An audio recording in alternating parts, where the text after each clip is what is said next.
Hey, everybody, we're live. Sorry about the delay. We got caught up in a conversation.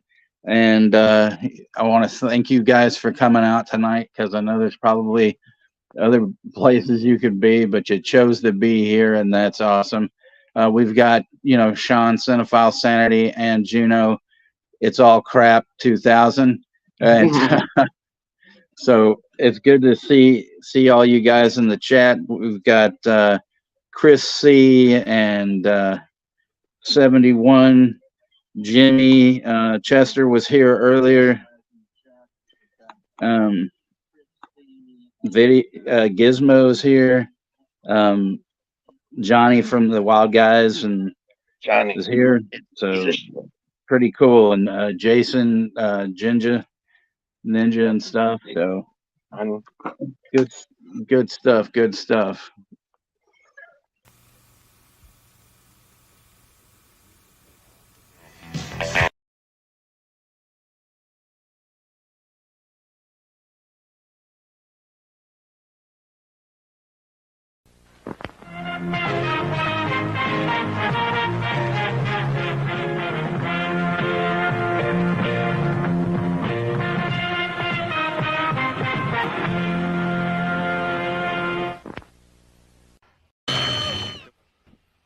Ray Dennis Steckler. Now, who doesn't love Ray Dennis Steckler? Assholes. Assholes don't love Ray Dennis Steckler. Ray Dennis Steckler, an incredible filmmaker. Subscribe now to Texas HXCX 1965.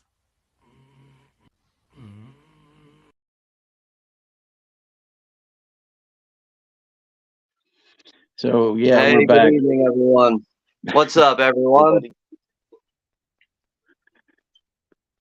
So we got 11 peeps in here, and I appreciate you guys again. And yeah, I got a rant that I'm gonna go on soon, but I want to see if Mikey shows up first because he needs to hear it. Yeah, we'll save it for Mike. I mean, I'm gonna make a guess and say he'll probably show up in the middle of the stream because I know he gets busy with work. I'm only basing that on I usually don't see him in the beginning of his stream. He gets there somewhere in the middle, so maybe that might happen. But yeah, he told me Wednesdays are usually his really busy nights. So okay, I mean, since he's embalming bodies or whatever he does, I think because since his name's Mikey's Morgue, I don't know what he does. Probably that, either that or he's some sort of assassin. So I don't know. Or maybe he's dealing with dead bodies. He's selling them. Oh, like the corpse grinders and putting them into like cat food stuff. Yeah, maybe he's selling bodies to necrophiliacs on the black market or something.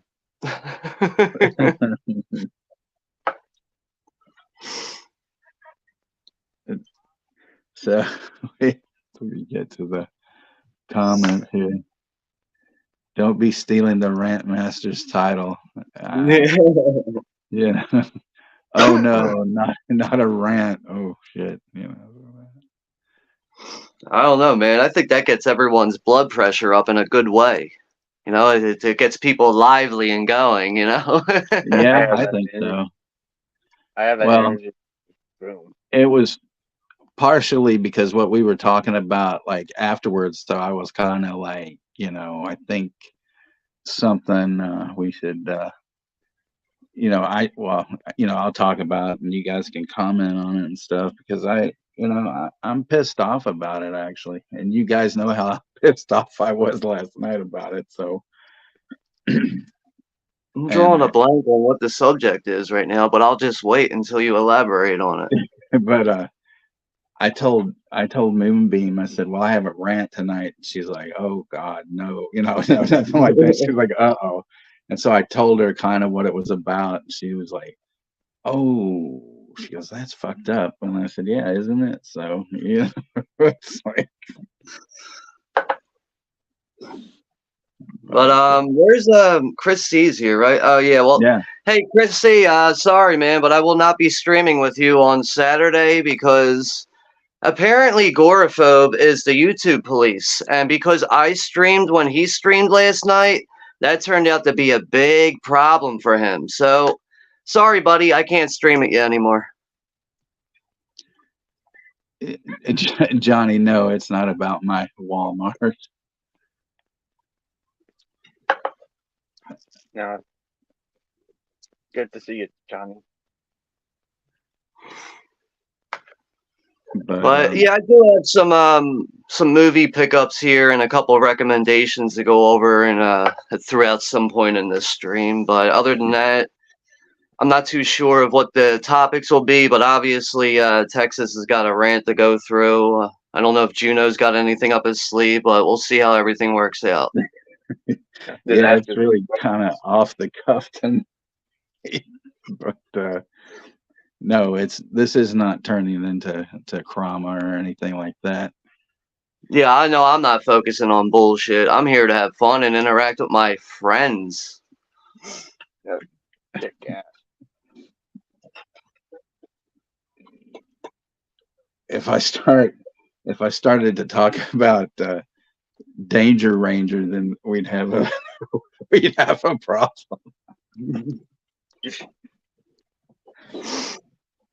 But I mean, I know P. Rich is. I just saw the notification. He's doing a watch along for Club Dread right now. Yeah, streams do run into each other, but I just think it's wise to at least acknowledge that somebody else is streaming. Not get all fucking pissy about it. That's just acknowledge it and move on and do what you got to do.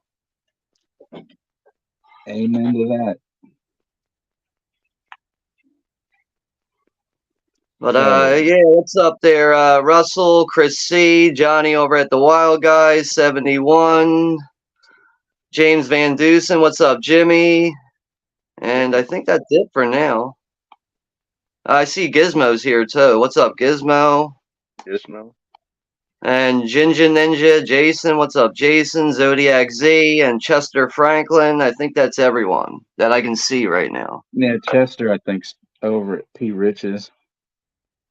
Yeah, which is perfectly fine. And you know what's actually good about that? One thing that's actually good about that, when two people are streaming at the same time, if you go back and forth from stream to stream, that just adds more views to the stream. But some people don't understand that concept. Hey, Marlos, Scott, what's going on, brother? Eating a sandwich, that's always good to eat. Keeps you healthy. Yeah, what's up there, Scott? Eating a sandwich. At least he's honest, you know? Yeah. He was having a hot pocket last night, so That's great. He's watching YouTube, so he's watching us on YouTube. See, like, here's the thing. Like, when I first noticed that Scott was, like, taking notice to my channel and he's commenting the way he's commenting, it's just like, I don't really know this guy, so I don't really know what he's getting on about with the multiple people that he's talking to and talking about eating sandwiches or whatever. But, over time with the comments and everything, and he shows up for streams, I get to know him a little bit better, and I understand where he's coming from with the comments. So, like, off the bat, it's a little out there and odd, but I understand the guy now. I know him now. So it's not that far out and odd anymore. He even says he loves food, just like that Descendants song, I Like Food, which is only like, I think, 15 seconds, 20 seconds long. I love food. Food tastes good, something, something, something, and that's about the song. Now, you know what? I can really admire the simplicity of that because, something small like food, obviously he appreciates. He likes it a lot. Right. Some people in life need things that are a little bit more chaotic and dangerous. That's why I admire that. Like, I wish I could be like completely satisfied with food. Obviously, I love food, but I'm not like a food person, I guess you could say. Yeah. Well, like today, my friend.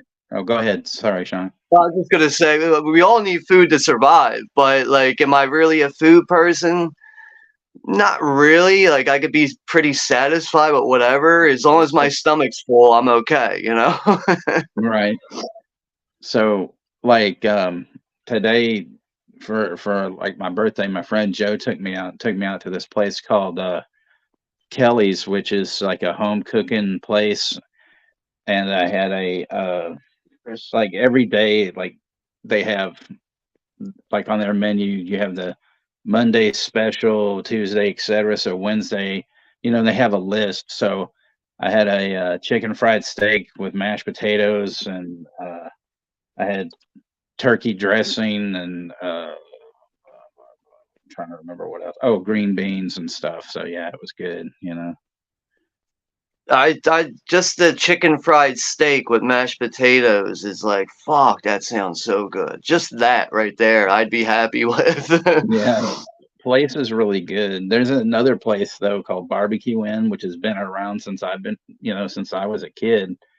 And there's still waitresses, I think, working there that have worked there over, almost 50 years, 40 years, whatever. And like they make these huge fucking chicken fried steaks that like hang off the plate, and stuff. Wow. Yeah. So yeah, 71 wants a double cheeseburgers, fries, and a milkshake. So somebody deliver that to her stat, please. Hey Anthony, what's going on, brother? Yeah. Anthony's Oh, car wow. moves in the house. That's a channel I haven't seen in a minute. Anthony, what's up, Anthony? And so after lunch, we went to go see the Monkey Man, and that was really fucking good. I suggest everybody see that stuff. So and support Yeah, Juno.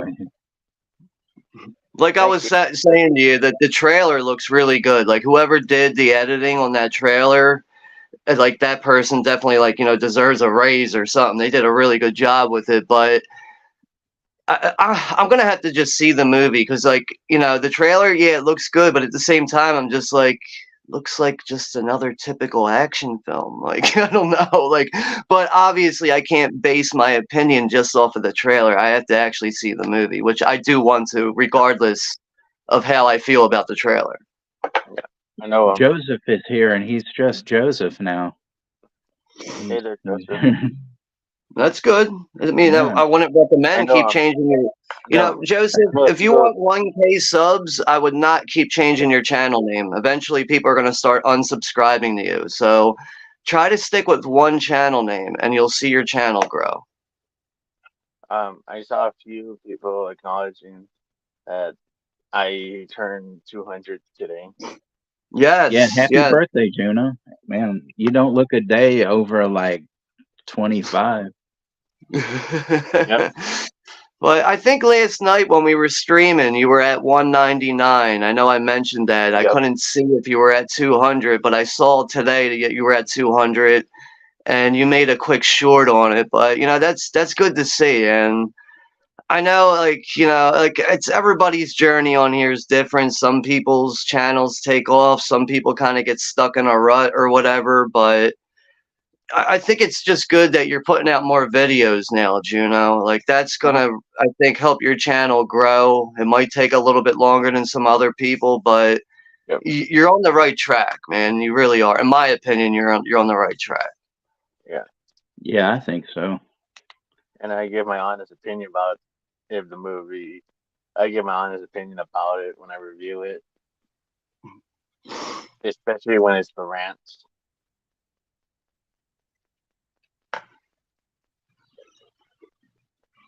So what's going on, Sean, besides, whatever's going on?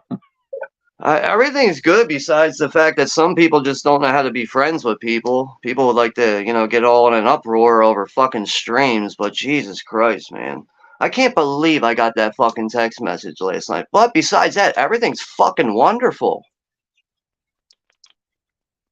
But I mean, I got some movie pickups here, a couple random recommendations if you want me to jump into that now. Yeah, go for it. Hold on. All right, I got 5 new pickups here and 2 damaged ones that need to be returned, of course. That's what happens when you deal with Amazon. Yeah. But yeah, this is 5 times now I've been trying to get this one in the mail, and it's damaged again. So this will be number 6.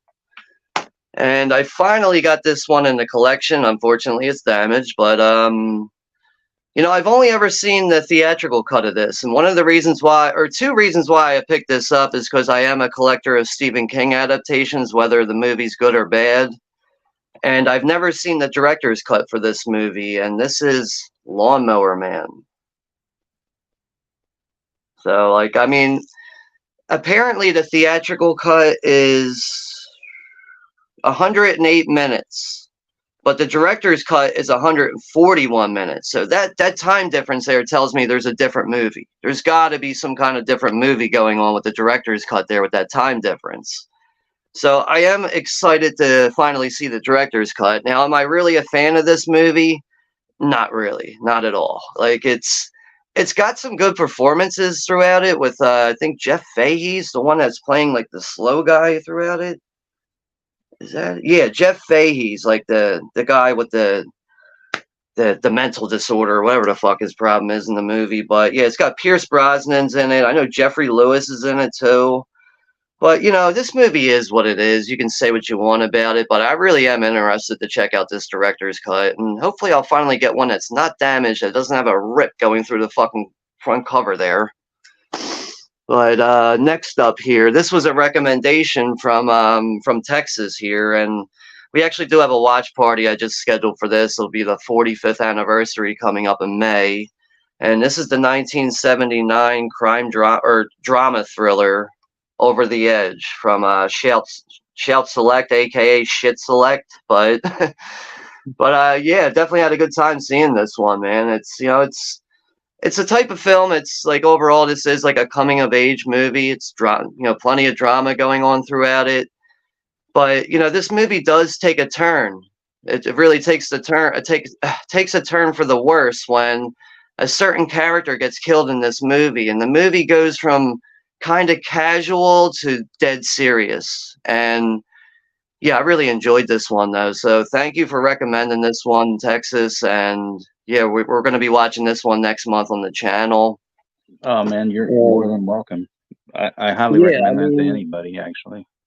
Yeah, I've gotten quite a few good recommendations from you so far. I mean, even with Suburbia, I'll be having that in the mail, I think next week or in like the next couple days or something. That'll be showing up. But yeah, it's like, you know, it's like another thing I really like about interacting with you, Texas, is, you know, it's, you obviously know your shit in almost every genre of cinema. I know I'm mostly confined to horror films and sci-fi and action films, but I am open to all genres. But, you know, horror, sci-fi, and action are generally the things that I'm going to sit down and watch because that's the most appealing stuff to me. But lately, like, I mean, it's like, you know, sometimes you'll bring up a recommendation or a certain title and I might have heard of it, but 9 times out of 10 I probably haven't seen it. But yeah, next up here on 4K, I finally got a copy in the mail that was not damaged for this, and I have not watched this one at all yet. Apparently a lot of people have issues with the digital transfer on this. I don't really give a shit. I'm used to digital transfers at this point, and this is Aliens. The Aliens 4K. And apparently 20th Century Fox did not produce enough of these on the first pressing, and it's sold out like quickly, and you know, everyone's wondering why their pre-orders are not showing up in the mail. So I don't know what happened there, but apparently they got on the ball and produced a bunch more of these, and there's plenty of them going around now. And another one I have here on 4K. This is actually a blind buy I did on this one, and I found this one for under $20, which was the price. The price point was, you know, enough for me to want to do a blind buy on it. And I keep hearing people speaking highly of it. I know some people had issues with this movie, it seems like, and I wouldn't really say I'm the biggest fan of this guy, but growing up in the 90s, it was really just inevitable to get away from what this guy was doing, and this is the Weird Al movie. Pick this one up, so I am really interested to check this out. And at the same time, I really am trying to add some other films to my collection that aren't just, horror, sci-fi, or action. I am trying to get some more comedies and stuff in my collection, and I think this is more of like I guess you could say a biography, really, on his life and everything. It's obviously this is Daniel Radcliffe playing Weird Al Yankovic, but I've heard some pretty positive things about it, so that was enough for me to want to do a blind buy on this. And the price point was just perfect. It was under $20. And the last one I got here, which just came in the mail today, I finally got the uncut version of this fucking movie. And yeah, this is Brandon Cronenberg's Infinity Pool, the uncut version, and this is the steelbook here. Really nice steelbook overall. I didn't realize how nice the steelbook was, and it's got the glossiness to it, but like in this area, it's more of like the matte metal finish, but the glossiness really shows in the blood and the fingers there and the hands, and you do get some nice artwork there on the inside. But I know some people are really conflicted with this movie, and I think I understand where people are coming from, but I don't know, man. Like I just enjoy the weirdness and the oddness of David Cronenberg and Brandon Cronenberg, and I really enjoyed Possessor a lot. I actually put that one off for quite a while, and when I saw the trailer for Possessor, I was like, is this another movie about spies and shit? I just don't care for spies. I was like, fuck it, I'll watch that some other time. But then Brad over at the 4K Tent Revival kind of sold me on it. It's just telling me it's a little bit more than that. And I decided to, pick up the uncut version for Possessor. I watched it, and I just could not believe how infatuated I was with the movie.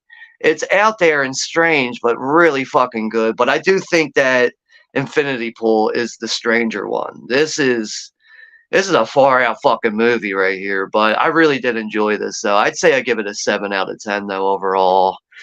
And just a couple of recommendations here to go through real quick. I recently picked up the Shudder original here for When Evil Lurks, and yeah, I definitely recommend this one to everyone. Right now, this Blu-ray is a little pricey. It's like $25. I pre-ordered this and got it for $17, which was probably the smartest thing I could have did, because now it's at $25 fucking dollars. But this movie lingered with me so much, and I was explaining that to Texas, and he was like, "Did you see his other movie, Terrified?"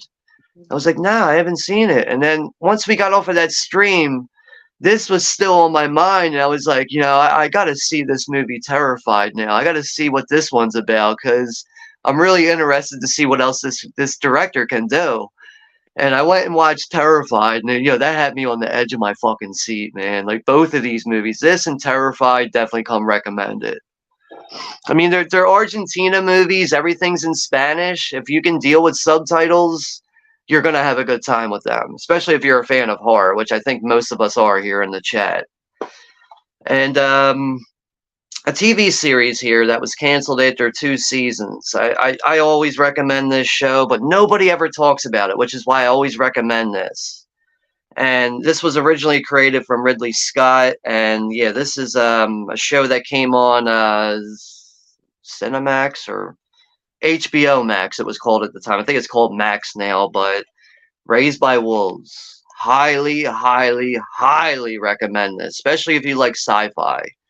But this was like, I remember when I saw the trailer for it and everything, I was like, man, this is definitely intriguing. Ridley Scott, anything from Ridley Scott's right up my alley. But once I got through the first season of this, I just could not believe how good this was. But COVID was one thing that really affected this show. It ended up being canceled around that time after the 2nd season, and really is a crying shame that this show got canceled. But I think there is a possibility that somebody could be motivated to want to pick this up and restart it again, maybe going from a 3rd season on. But I also heard that there is a 3rd season that was written.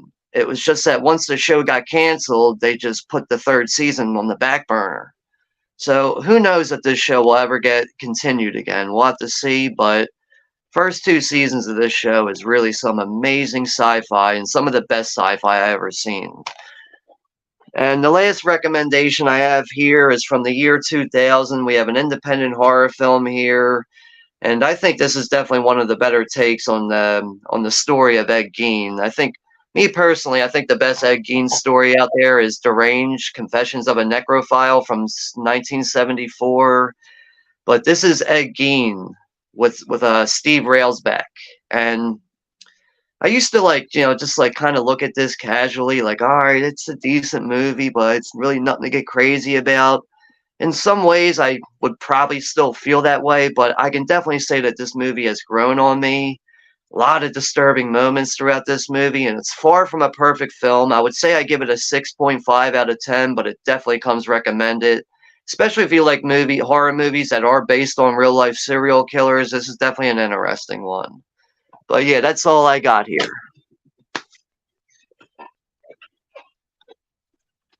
So Anthony has this question: what's been everybody's favorite film this year? So with me, I've got to go with Snack Shack by the director of Dinner in America. So far, I think that's been the best thing that I've seen, and yeah, I'm gonna go with that. Plus, I mean, it's the only film where, like, these two guys that are running the Snack Shack take a hot dog, write the word fuck on it, and this kid's like, what's that? He goes, that's a fuck dog. And the kid goes, oh, cool. And he goes, yeah, it's an extra 75 cents. So, the opportunity to, capitalize with capitalism is actually good in that film. Yeah, I haven't seen too many new movies yet this year, so this is probably easy for me, but Dune Part 2 was fucking good. It was really good. I give that a fucking 9 out of 10. Yeah, for me, even though I've been disappointed with a few 2024 movies, I actually did like the Adam Sandler space movie, Spaceman. From Yeah, Netflix. man, I forgot about that. I really want to see that. That's actually my favorite movie so far. Like, it's actually pretty. I thought it was at first. I thought it was gonna be a ridiculously boring movie, but it actually turned out to be pretty good and kind of claustrophobic at times, but and also a bit emotional too. I'm glad you mentioned that because I really forgot about it. You know how it is Yeah, with being a fan of all genres of cinema, but it's hard to keep track yeah, of films sometimes. Like, it's yeah, like you see a trailer, you kind of move on, you watch a million other trailers and whatever yeah, other movies that come out, and then you kind of forget about yeah. some things. But I'm glad Yeah, you mentioned that. I would highly recommend it. It's actually pretty good, and it's cool that Adam Sandler is going back in serious roles because he did Uncut Gems a couple years ago. Like Does it it was, make you Yeah. hyperventilate like Uncut Gems? Because I swear to God, I was like that's an freaking. anxiety movie. Yeah, I was freaking the hell out when I watched that. You know what's one thing I really like about Uncut Gems is, the movie opens up. He's having a colonoscopy. And he's so worried about how colon cancer runs through his family, but he's not worried about the fact that he owes people money that are ready to kill him. So he's willing to put his life in danger over owing people money, but he's only worried about getting colon cancer.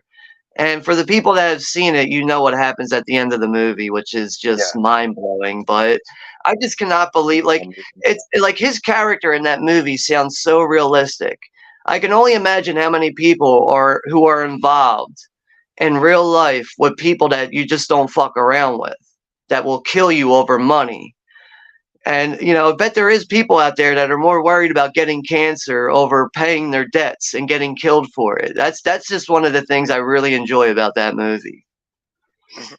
Yeah, I don't even know where to go with that one, but I mean, it's a great film, Just that concept. Just to me, it's just like it's such a realistic concept. It is It just, definitely. but I was surprised by that. Like, I mean, it's like, going into Uncut Gems, I was like, we're probably going to have a good movie to watch here. From the trailer, it looks exciting, but I was really surprised to see how good the movie actually was. Yeah, So, I still think it's a great movie.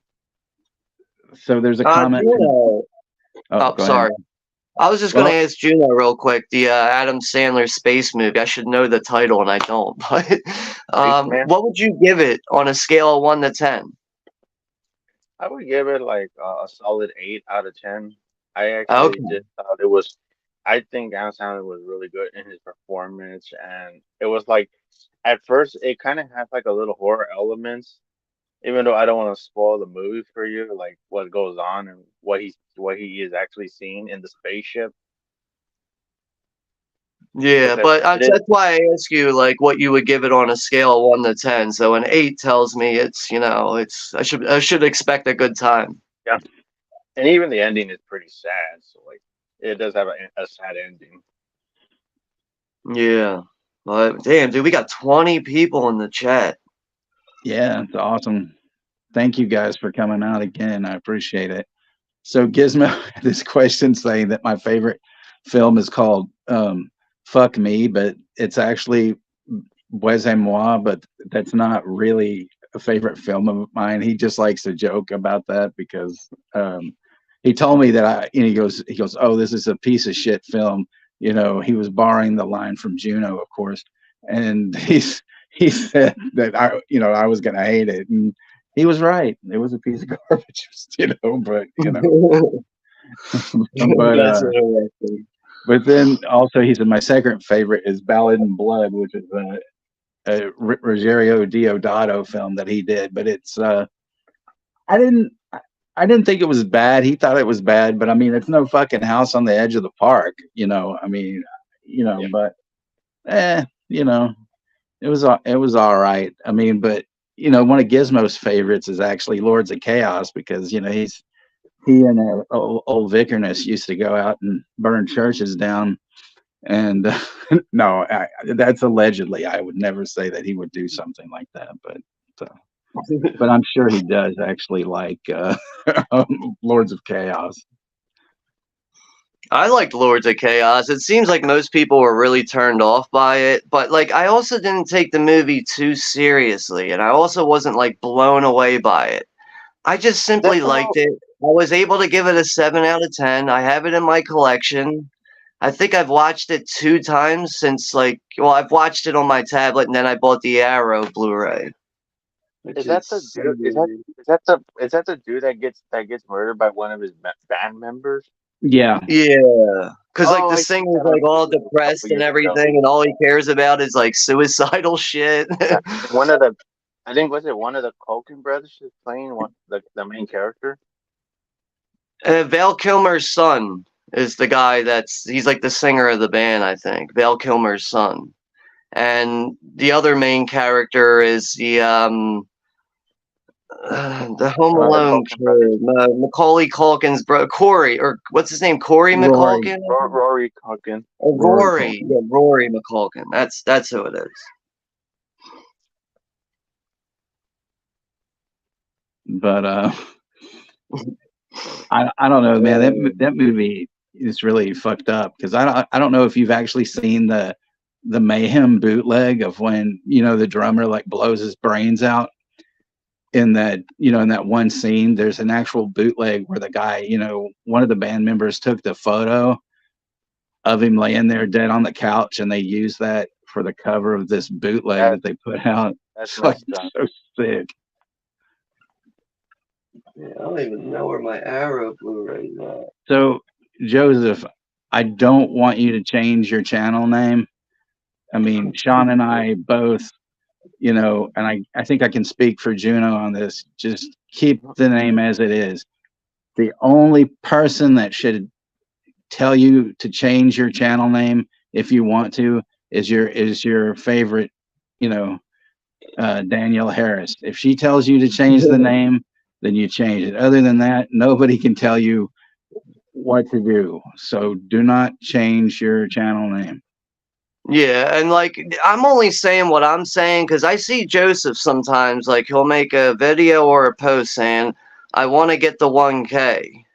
Okay, if you keep changing your name, people are going to eventually have no idea what you're doing with your channel, and they're going to start unsubscribing because they can't figure out what you're up to on your channel. So, I mean, the choice is yours at the end of the day. You can do whatever you want with your channel, but I do not recommend changing your name frequently because you're not going to see people sticking around with your channel. But yeah, this is the Lords of Chaos Blu-ray right there from Arrow Video. Oh wow, I've never seen that cover at all. That's a trip. I know there's a alternate cover too. Like, I'm not gonna flip it around, but that's like the alternate cover right there. But Right. like, like I did a blind buy on this, like just based on the hype, and I ended up enjoying it. But most people I talk to are like really offended by this movie and pissed off with it. Well, Vlarg is because, well, you know, he's an idiot, but you know, I just don't understand like all the hatred for it. Like, really? Like, I don't think it's that fucking bad. I thought rather it was watch actually decent. I rather watch that than crappy Serbian film. Jim's movie Yeah, channel said I he mean, likes The Strain. If you guys, I don't know, I kind of I remember the show, but I've never seen it. I think that was like a Guillermo del Toro production that came on FX, The Strain, but I only watched some of the first season and it was really hard for me to stay interested in it. A lot of the CGI in it was a little like, my eyes. But I mean, I'm sure it's better than what I'm explaining right now. Rant man, dude.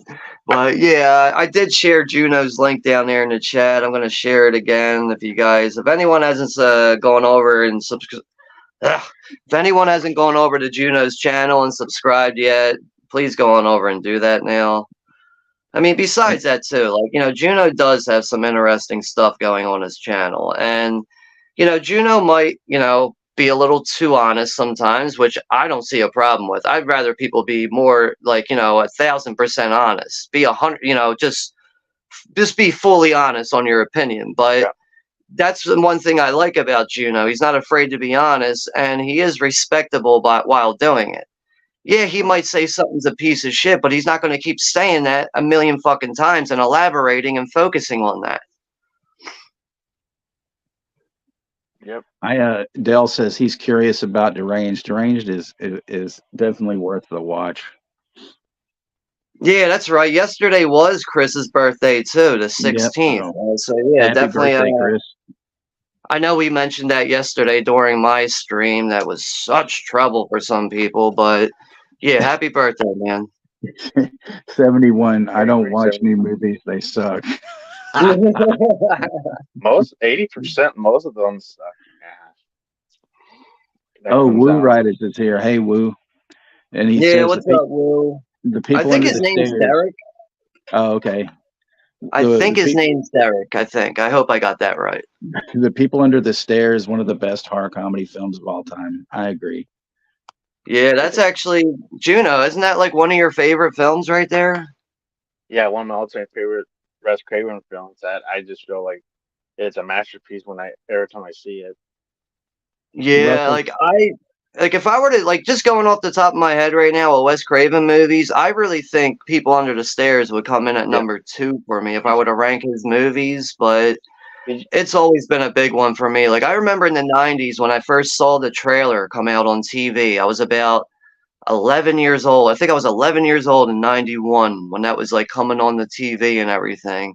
And I just the whole mystique of like what the hell was, you know, like it's not like they were showing the people in the trailer. You're seeing light flashing through like these wood panels, which is the basement scenes, and that just freaked me out. Just like who are these people under the stairs? Like I got to see what's going on in this movie.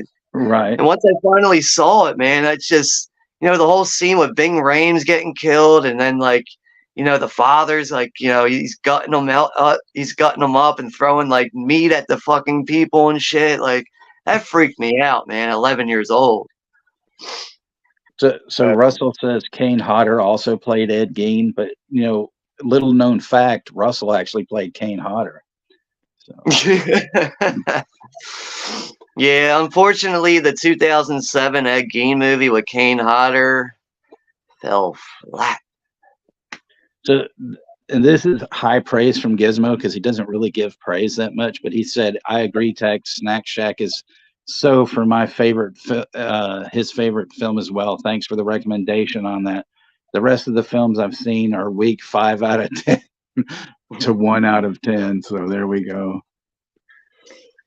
Yeah, I see Corey's here from Wilkie's Movies and Yes. Music. I know he just got done having I think it was an interview stream with Evil Live. What's the channel? I know I just subscribed to their channel, but you know, like I really think it's pretty interesting to hear Corey with the interviews. Like he's Oh very yeah. well spoken and everything. It's just I think everything that he's doing on his channel, Wilkie's Movies and Music, is it's quality stuff. It's It good is stuff to see. definitely.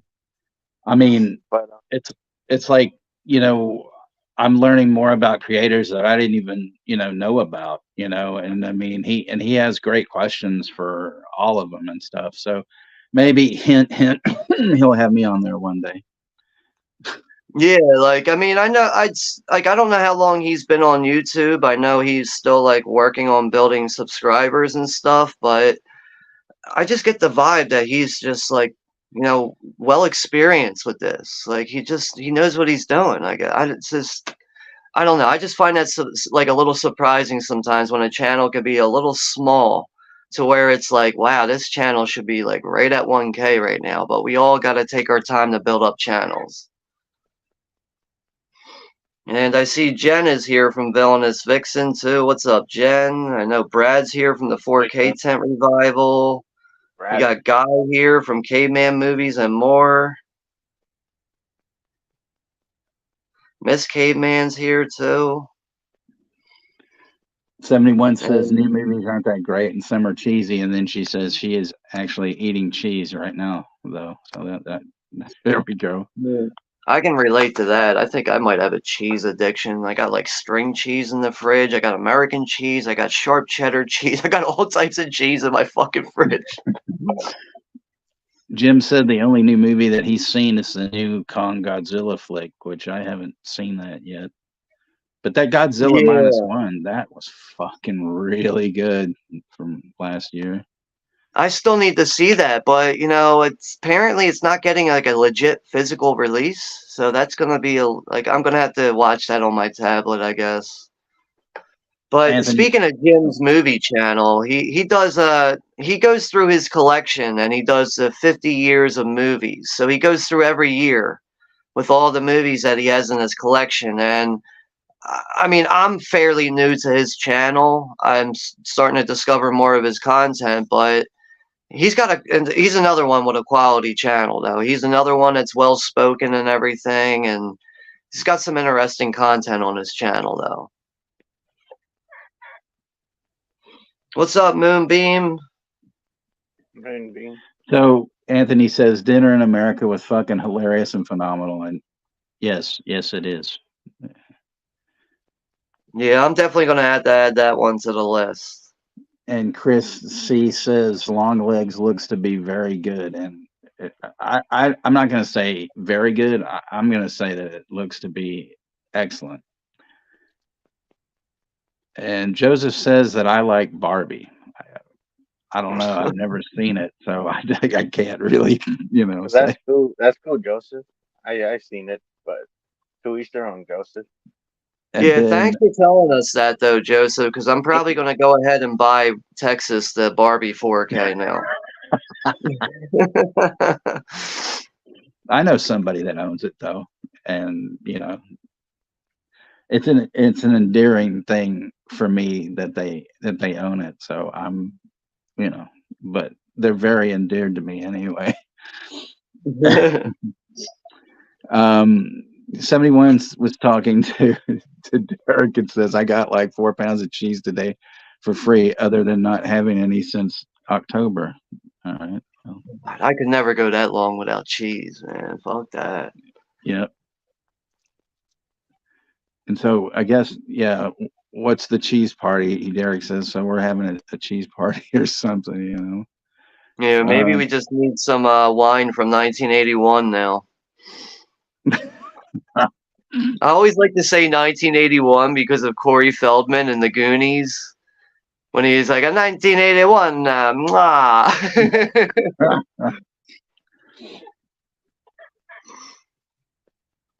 Oh, and Anthony Shabbat's here. Thank you, Anthony, for the birthday wishes on your video. That was really nice of you. Yeah, what's up there, Anthony Chabot?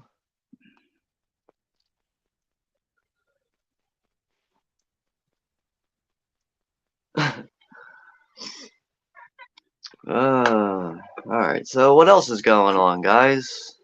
I'm pissed that Saw 11's gonna be next year. Yeah, but you know what though, Juno? That might be for the better though. Honestly, like I don't know. Yeah, there was a date already released for it. It's pushed back, but I bet you it's going to end up benefiting the movie that it got pushed back. Uh-huh. Like I'm sure there's some reason, I don't know what the reason is why it got pushed back. I'm not even the biggest Soul fan as it is, but I was really surprised with Soul 10, but sometimes there's legit reasons why these films get pushed back and some reasons we don't find out about or whatever, but it's probably going to end up benefiting the movie for the better. Yep. But I just wish we can get a goddamn release date for the new Salem's Lot movie. Like, what the fuck is going on? We were supposed to have that last summer. Mm-hmm. Let's look that up again, see if we can actually find out what's going on. Jim said Sisu was his favorite film from 2023, but Oppenheimer was probably the best one that he saw. But I also would say for last year, Holdovers was my favorite. I think Oppenheimer was actually my favorite from last year, but that's also not saying a whole lot. I didn't really like a lot of movies that came out last year, but I know Soul 10 would have to be in the top 5 there, but yeah, I'm obviously not a big fan of a lot of newer movies. For me, it was Silent Night. I really enjoyed it. I still need to see that too, actually. But one of the things that really delayed that for me, I was looking forward to getting that Walmart exclusive Steelbook, and then it sold out on the website before it had a chance to get into the store. So that's another reason why I haven't seen it. Uh-huh. Okay, so it looks like the new Salem's Lot movie is not going to be released in theaters, and instead it's going to be directly on Max. So, in other words, it's going to be directly streaming on Max, aka HBO Max. Oh, so they're gonna do that. Oh, so they're gonna do that treatment like they did with like Roadhouse Remake got to Amazon Prime instead. Yeah, except for Max is nothing like Amazon now. Amazon is completely different compared to what Max is. Well, you could shelve that, they could shelve it like they did the Batgirl movie and the Wile E. Coyote movie for like tax write-offs, and shit. Yeah, but there is no release date on it, but it does say it's definitely coming out in this year, but it's going to be directly streaming on Max. Which it's, hey, whatever. Watch it end up being really good, and then they're going to be like, damn, we should have released that in the theater. It'll end up being like Trick or Treat from 2007. How they didn't release that in the theater, and then the movie blew up and had a giant cult following. Yeah, that's an amazing movie. I'd love to see that in an actual theater. Yeah, they pulled that last minute too. The Trick or Treat anthology. I think it was like the week of its release. It was like 5 days ago before it was going to have the theater release, and they were like, "Nah, let's pull it out of there."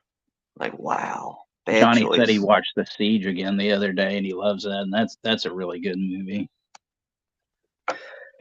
Just getting back to what Jim mentioned with Sisu, that was another recommendation from you, Texas, and I kept seeing it at Best Buy on the shelf, and I'm like looking at it, and I'm reading the synopsis on the back, and I'm just like, I don't know what to really make of this movie, but maybe I'll see it someday.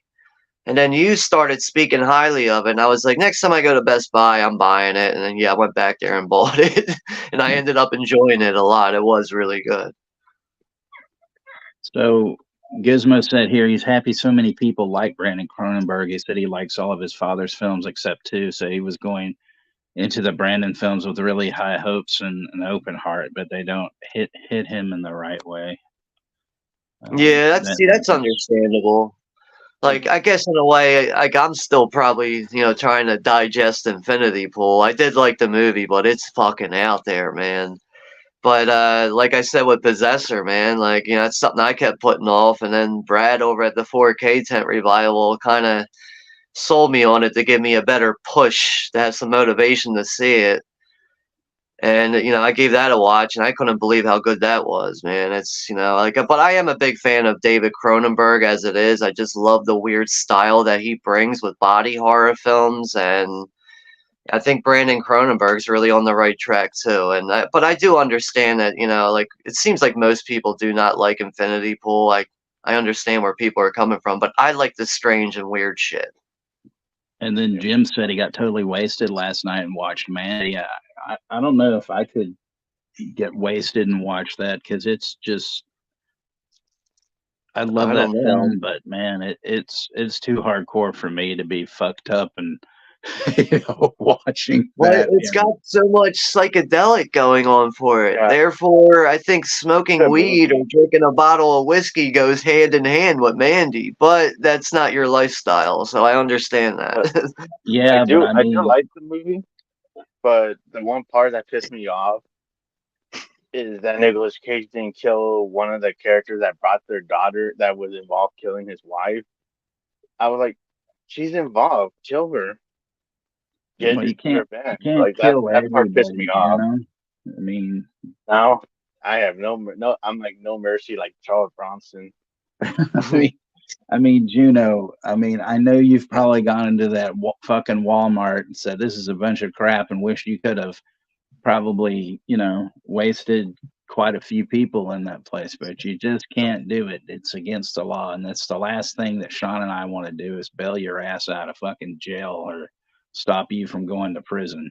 So, yeah, that's just, can't do I that. fully endorse it. I'll bail you out. I don't care. I fully endorse it. Revenge all the way.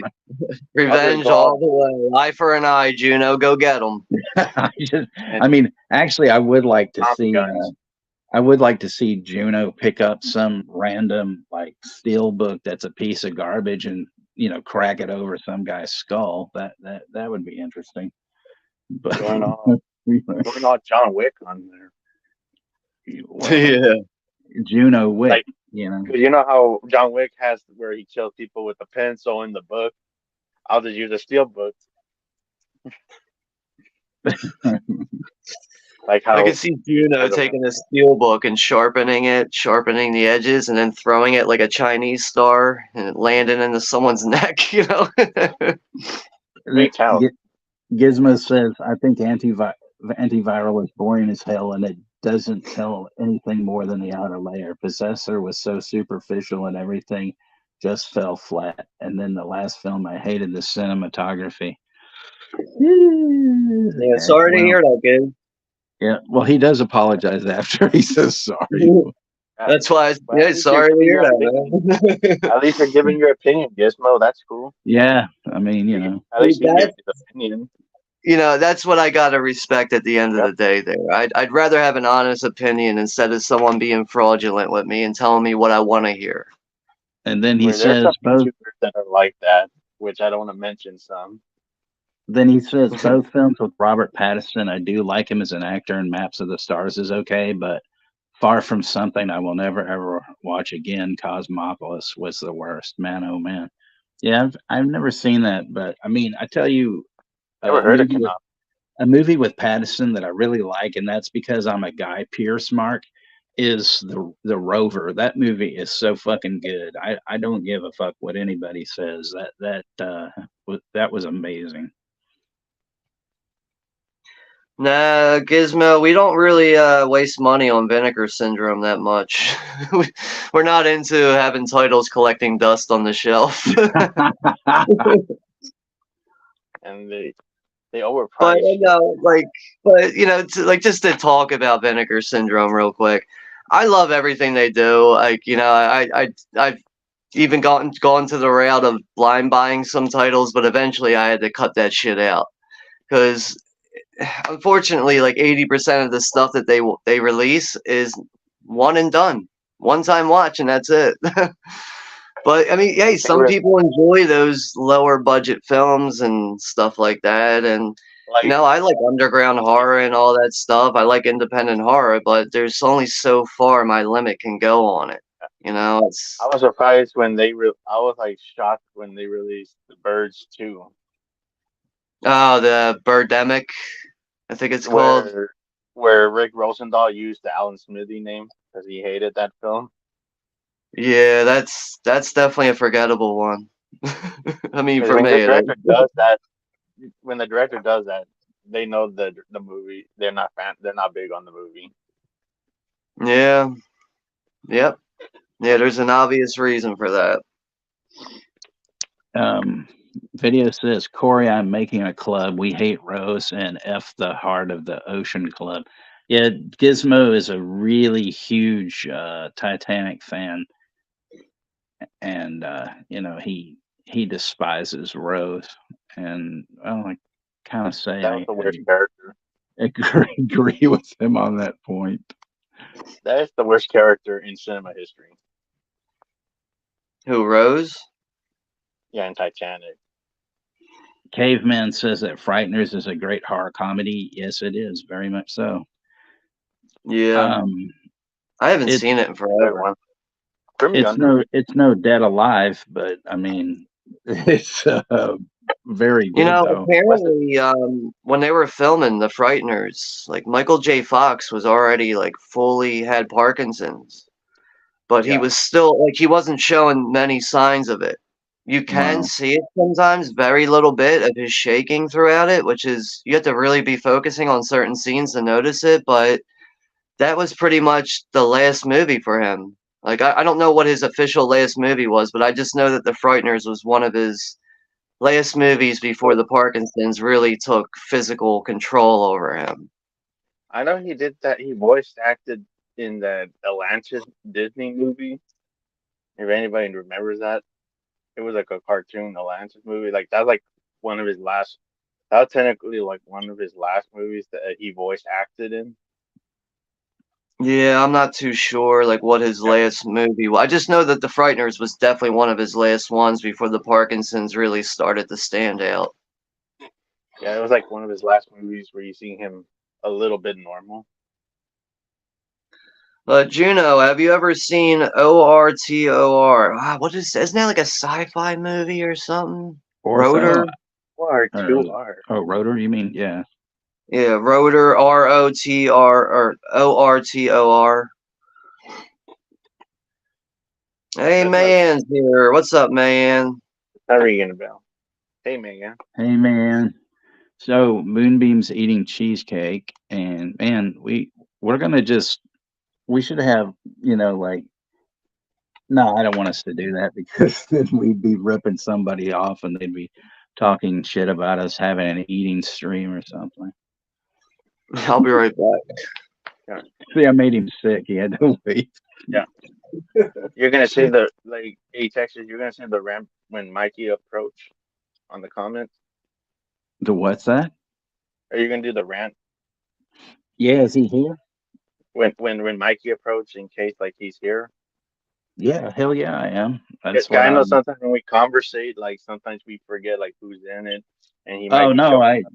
no, I've been keeping a sharp eye out for him. If he shows up. Yeah, So is it in case like we're like conversating? You could say like, "Oh, Mikey's here."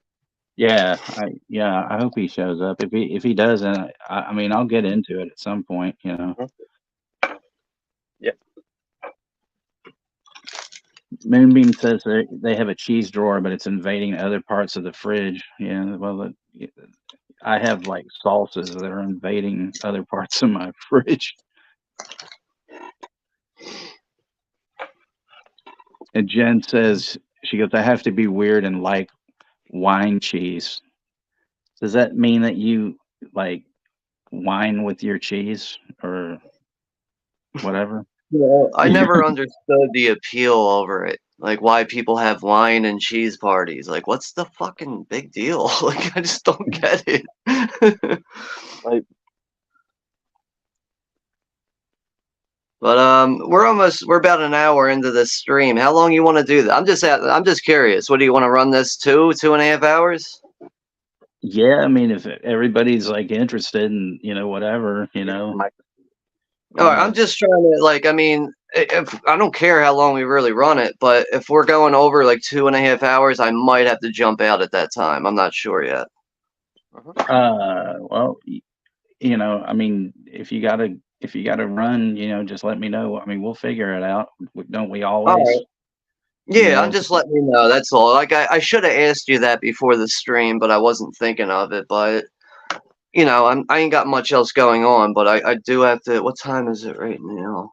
11. So about like if we're still going at 12:30, that's probably when I'm gonna have to call it. Okay. I mean, I think Juno wanted to go 6 tonight, so I mean, I was prepared for 5 at least. So I don't know.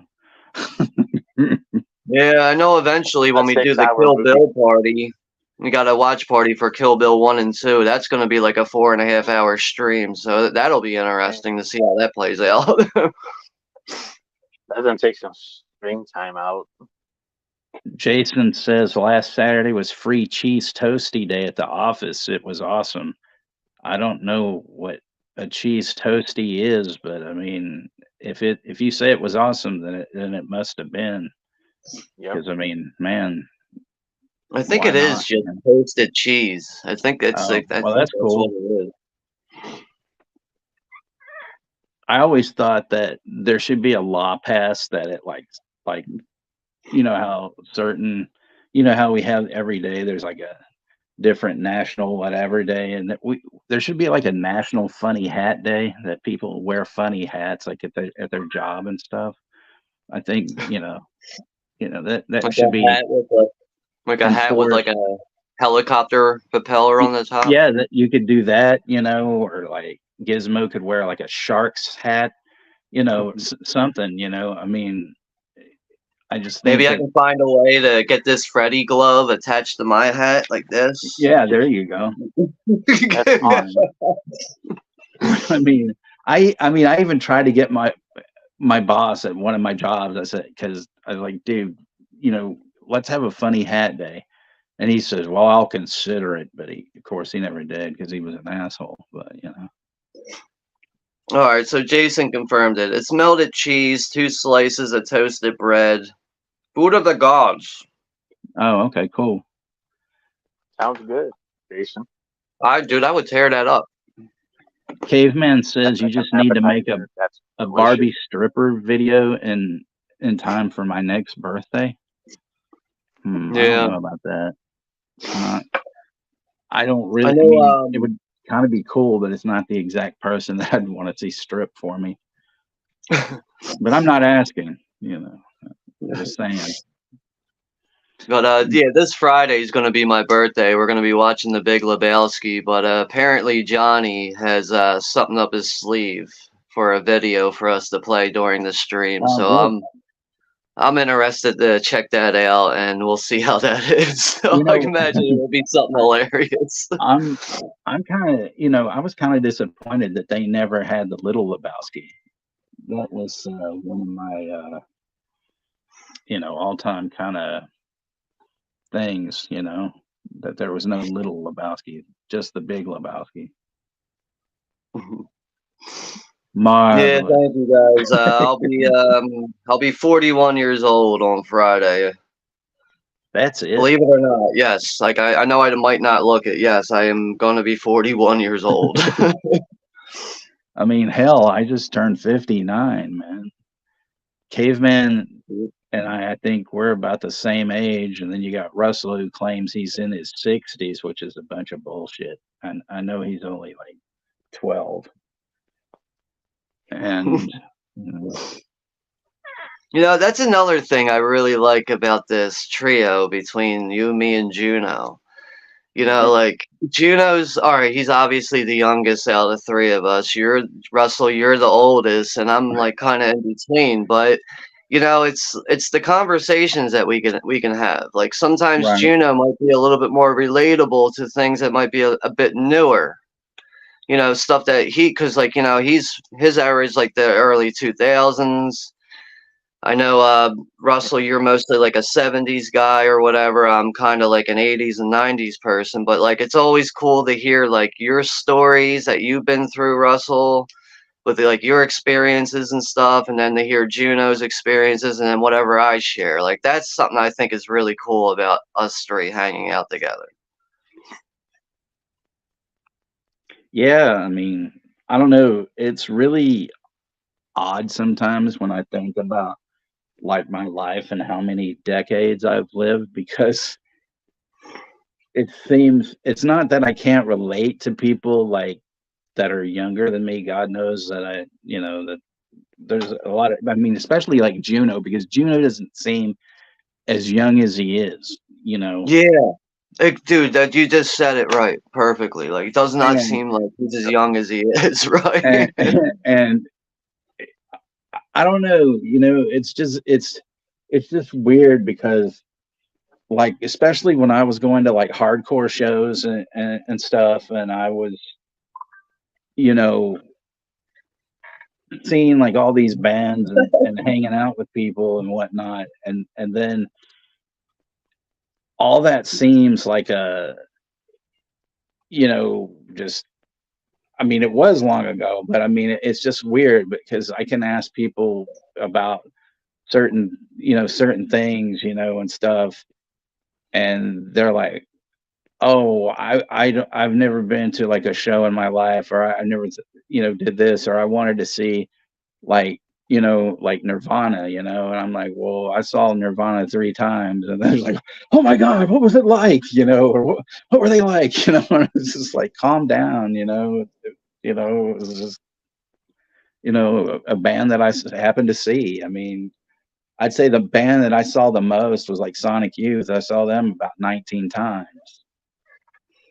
And I don't know, it's just weird. I can't describe it, It's kind of one of those things. If you weren't there, then it's, but then, people have accused me of, oh, you didn't do that. You didn't meet this person, but I've told you about that before. So Right, right. No, it's real quick. I just like what Mayanne said. She was like, Juno and I met during World War One. So yeah, Juno is a lot older than he is. no, But yeah, like, just relating back to like what you're talking about, like there's been times where like you and I have been on a panel for a watch party and we're watching a classic horror movie or whatever, and like you'll probably share like it's actually like I remember now you were talking about you met the freaks from the movie The Freak yeah, Maker. yeah. And Mhm. then you were like, like, oh, I'm going to be seeing these guys in person, how excited you were. I thought that was really cool to hear about. And I never thought I'd be able to talk to somebody who would ever have any kind of experience like that. So, Well, with watching these classic horror films, I don't know what's going to pop up with you as far as a story, a backstory. well, So, that's I always mean, exciting I and didn't meet. unexpected. Right. I mean, I didn't meet them per se, but I saw them in person do the same exact acts that they did in that film. And it was so fucking weird because I remember being on my stepdad's shoulders, like when that dude, the guy that called himself Popeye, popped his fucking eyes out and shit. And I mean, I was just like, ah, like freaking out, like a 5-year-old watching some dude pop his eyes out. Yeah.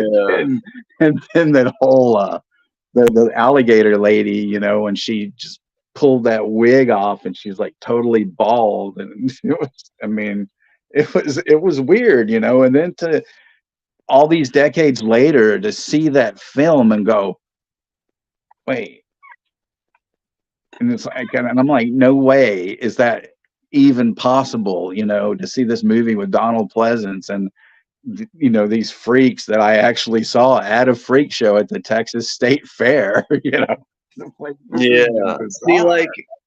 like there's always times where like I'm like I kind of wish I grew up in the 60s and stuff. That's why in some ways I envy you because like you lived through a good era.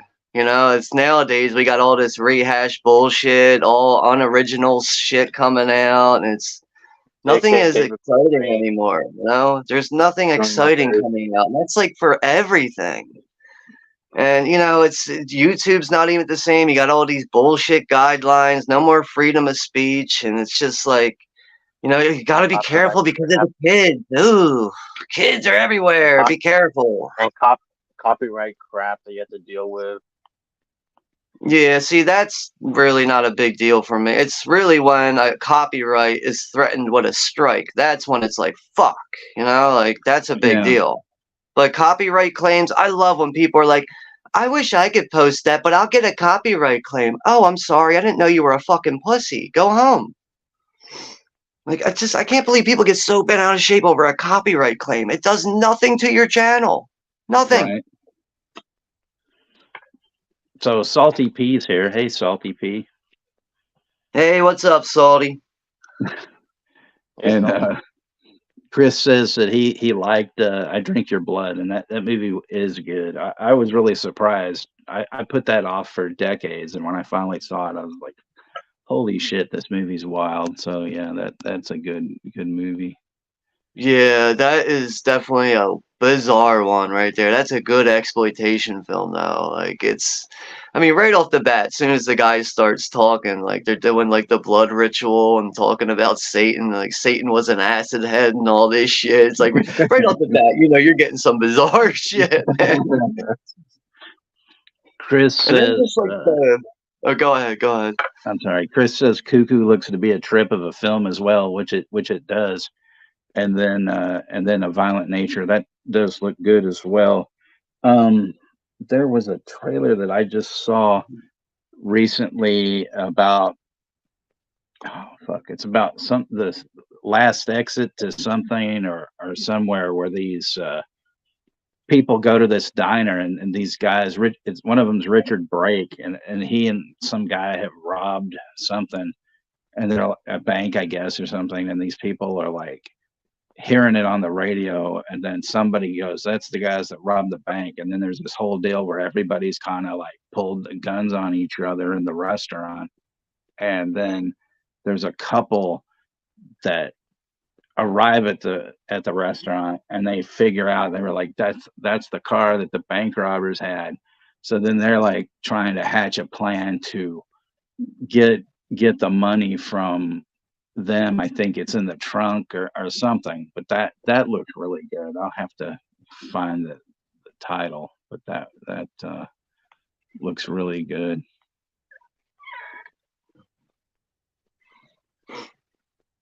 Jimmy's saying he's a really big fan of old Hammer films with Christopher Lee. Yeah, like, I mean, I would say I'm more of a Vincent Price person, but I do like some Hammer films. They are kind of hit or miss for me. Some of them are effective. Other ones, I'm like, you know, just sitting there kind of snoring through it. But, you know, Christopher Lee films are just him alone is usually worth checking out a Hammer film, you know? Oh yeah. Johnny says, Juno, I'd love to see a POV of you bashing Walmart food and other items. Yeah, like, you know how, like, you see, like, those random videos on YouTube where it'll be like, lady tears up Walmart store. Like, you know, I could see Juno in one of those videos. Like, you know, like someone sitting there filming him and he's just tearing up the fucking physical media section. Like, and then a history of Juno violence. And then Jen says, I'd like to see Juno in action too. And then Chris says, Juno Wick, you know.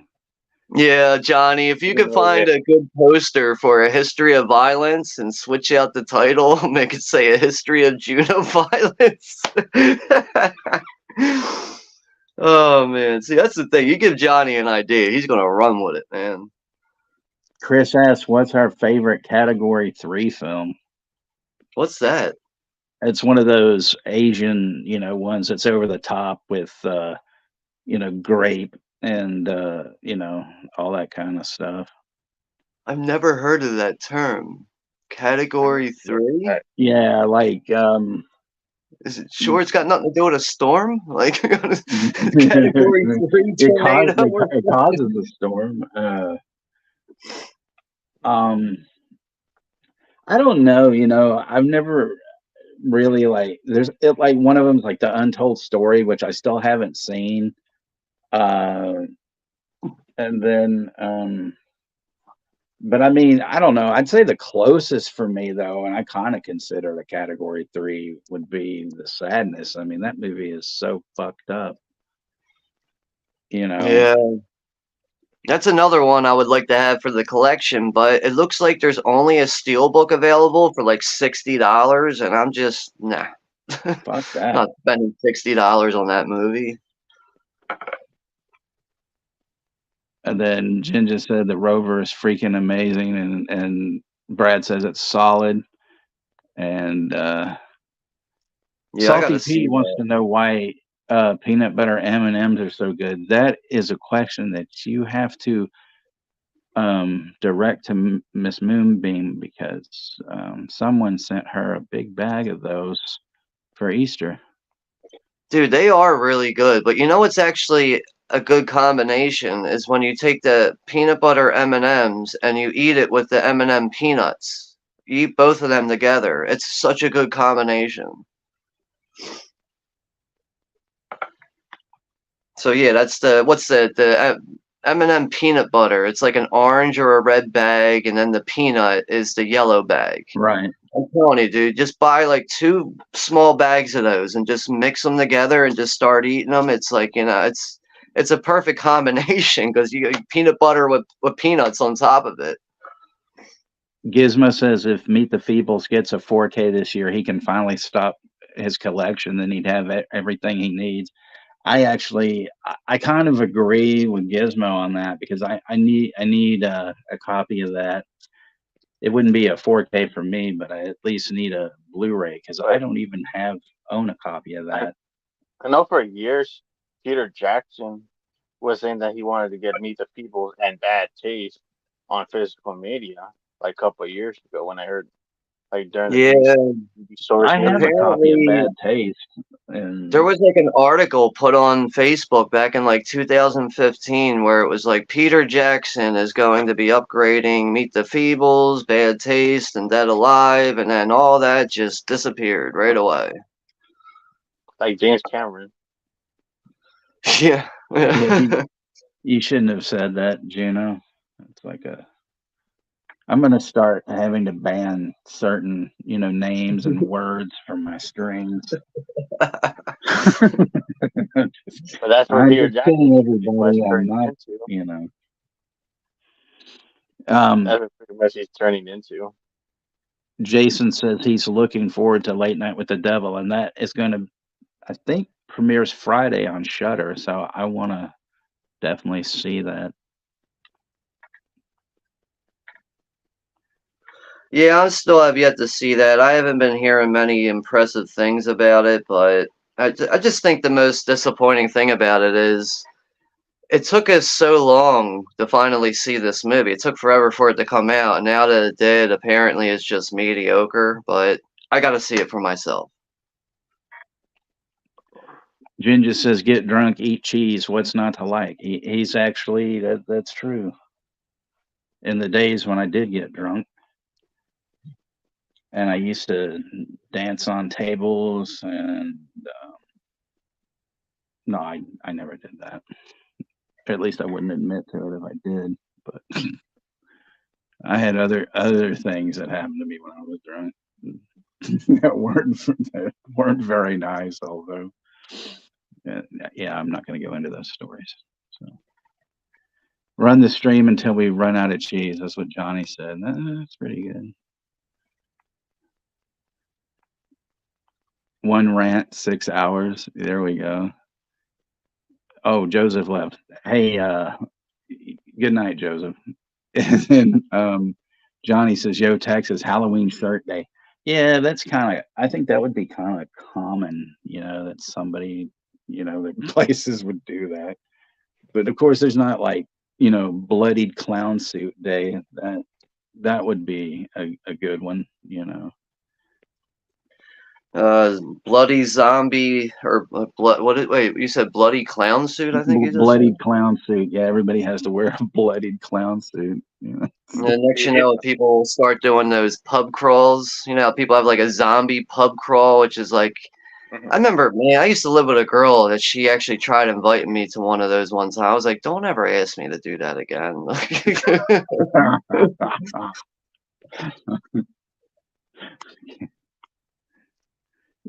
Chester says, "What was one movie you guys had to give up watching?" Oh shit. Well, for me, Oh, Give up watching. Like, you that's mean easy. like a movie that we like, but we had to give up watching for some reason? I don't know. He wasn't clear on that. oh, But, you had. He said you guys have to give up. Had to. well, it says you had to give up watching, but that doesn't mean have to. That's just I had to give up watching. That's not. I mean, it's an interesting question, but I don't know if I have a straightforward answer for that. I mean, one that I did give up watching Pretty. because I think it's pretty much like I think I can understand what it means. It means you try to get into it, but you just said, "Fuck this movie." I gave up watching it. well, we Well, talked about yeah. that Yeah, I mean, that's last half night of a the little Saw bit. franchise could actually fall into that one for me. Um, well, for me, it's boys don't cry. For obvious reasons. Um, I don't like a lot of movies with hardcore sexual assault scenes. So fuck that. Yep. It's rough, disturbing film. Yeah. For me, a movie that I had to stop watching was Solo. That was disgusting. Dude, you Yeah, actually But attempted that? Fuck. I yeah, can't even dude. I can't even do that. Actually, I actually, I you think know what, that's got to be my dude, answer. I actually almost puked watching that Yeah, shit it's bad, You dude. Because deserve like, because I was you're almost like, about to puke. you like all But deserve that a I shit that just they're eating stopped. in the movie, like that shit looks real. It looks like they're eating real feces, and it's like after a while, your stomach kind of gets fucked Yeah, up from watching that shit. yeah, that was Juno just. deserves a fucking medal, man, for I mean, I I will not even attempt it. No Yeah, fucking way. and there's I there's remember the hype around that movie, and I was like, you know what? I'm gonna just buy the Criterion Blu-ray.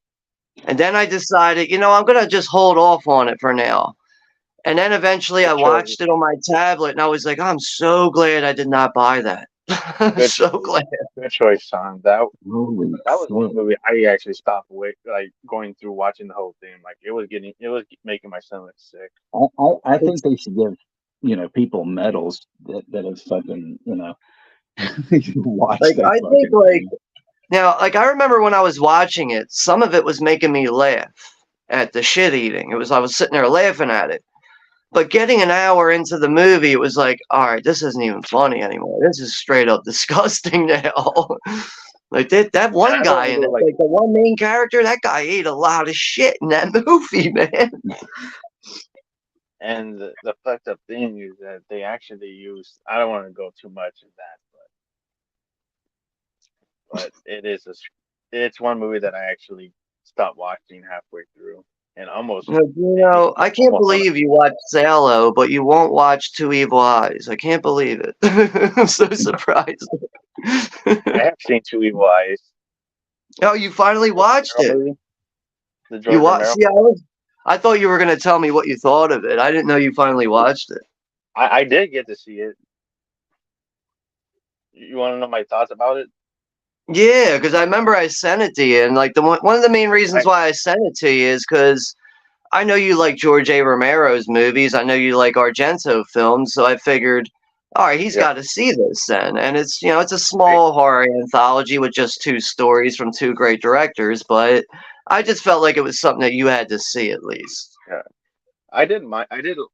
It's a decent horror anthology movie. Like I did like the first story more than the second story, but all in all, it was Yeah. actually a decent movie.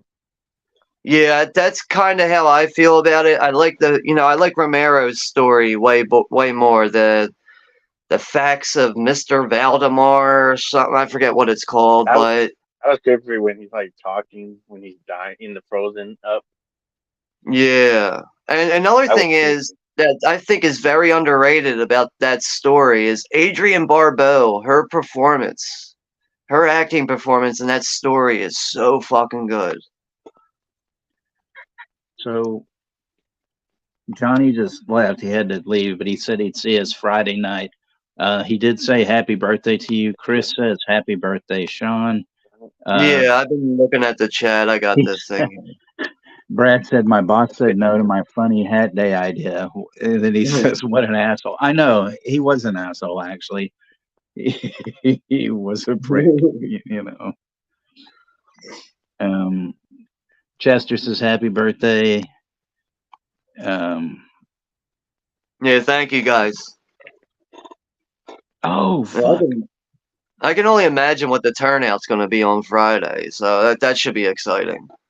Russell Yep. says, "I wonder where that safari is. We should have caught up with them by now. Maybe the safari's away. We'll never catch up. I have no fucking clue what that is, but thank you for Yeah, that." I don't know what you're Mayan says, talking "Happy about. early birthday, Sean." Jen says, "You look a lot younger." I don't know who she was referring to. And Probably then, me, because I was like talking about like, yeah, I'm 40, but I probably don't look my age. But like, I don't know. A lot of people, I will tell them like what my age is, and they're like, "You're lying." I'm like, "You want to see my driver's license?" And like, they still don't believe it. and Corey said, "Texas, you and I are pretty close." Brad said 5941, and Juno just turned 13, and Mayanne said she's 89 going on 100. Russell said he turned 68 in August, and no bullshit. Chris says his receding hairline makes him look older. Well, I don't know about that. I'm convinced that Russell Collier, he's actually a Jedi Knight. Like anybody who's like around that age, like you're just old enough to be a Jedi, you know? Dale says he's 53 in July. Jen says she's 40, but she says she's 35. And then Johnny says he's 51. Like actually, like real quick though, like yeah, like I think Jen and I are around the same age, but she looks like barely 30 years old, honestly. She barely looks like she's pushing 30 years old. Right.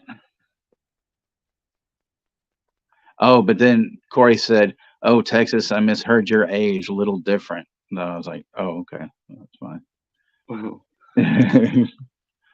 Juno Hey, is what's up immortal. there? What's up there, Sean 420? Hey, Sean 420. And then Jason says he's so old he remembers surviving the Spanish Inquisition. So since he said that, you know what that means. No one expects the Spanish Inquisition. Our chief elements are fear and surprise. Dude, that's like a little too good. That accent was like a little too good, actually, dude. That was awesome. That'll never happen again. Although Dude, I always say that. Man, that was like a little too fucking good, man. That's better acting than anything in the Roadhouse remake. That's a great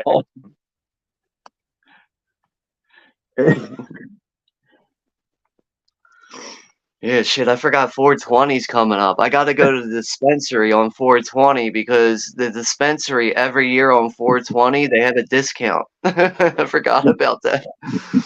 That comment she made about the smoke alarm was just a random street bum that yells loud. I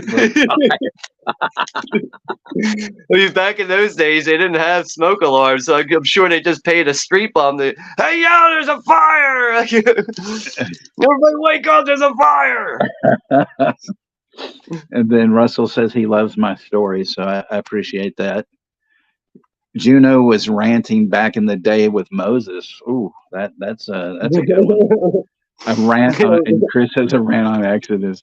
And then Mayanne says he called the Ten Commandments a piece of shit. She remembers. Oh man, apparently Juno started ranting. You know, everybody else took the ranting from Juno.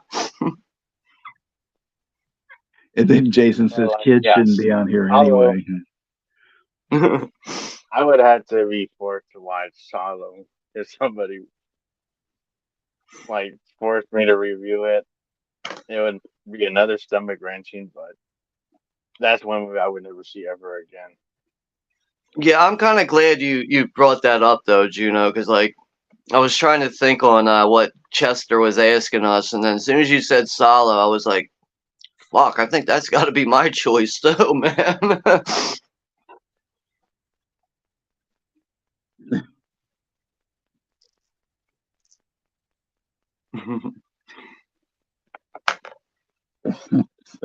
um, let's see. Gizmo said he got 67 copyright claims in one day. I think the bosses on YouTube found me and they took my channel down for 1 week. I couldn't even log into it. Yeah, that's why I missed his last something rotten, because I was like, what the hell? I was trying to figure out when we were supposed to do it. He wasn't around, and I was like, okay, this is fucking weird. Yeah, I don't even know how. Like, what did you try to upload 70 things in one day to get 67 copyright strikes? Like, wow. I mean, I think I might have uploaded 2 things in one day before, but I can't even fathom 67.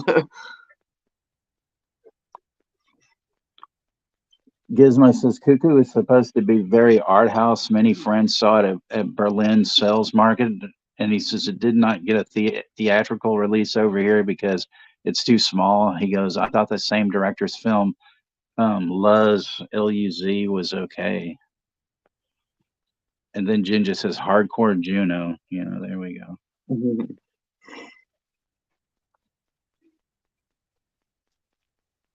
Hardcore Juno. Yeah, like the movie Hardcore Henry. Oh, that's a good one. So, But yeah, you just have Juno jumping around with a camera on his head. That was pretty. That was actually a really unique, refreshing think of an action movie where it's just POV. Yeah. I think I Brad, found that one at the Dollar Tree.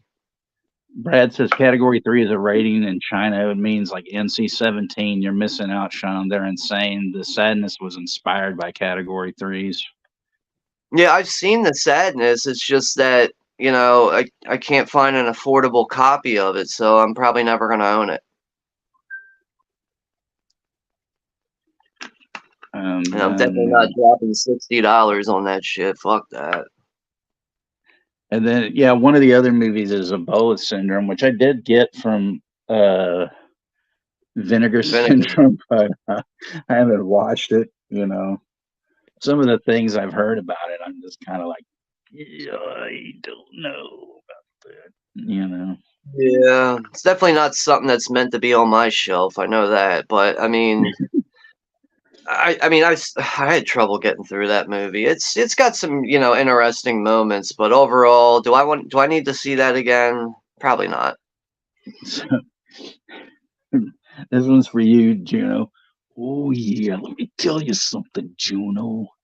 You think everything's a piece of crap? Yeah, well, I got some news for you. Yeah, Yeah. and it's keep doing what you're doing, Juno. Yeah, because you're the man. Oh man, thanks, Brad. So, all right, Brad just sent me a link for the sadness where it's like about like $20 on some site called Right. Raven Bar. But So, all right, that's way more affordable. But like everywhere I look, it's like it's just the Steelbook's available or this imported release, and it's like $30+ I'm just like fucking pulling the hair out of my head. Like, what the fuck? Moonbeam says the M&Ms are almost gone.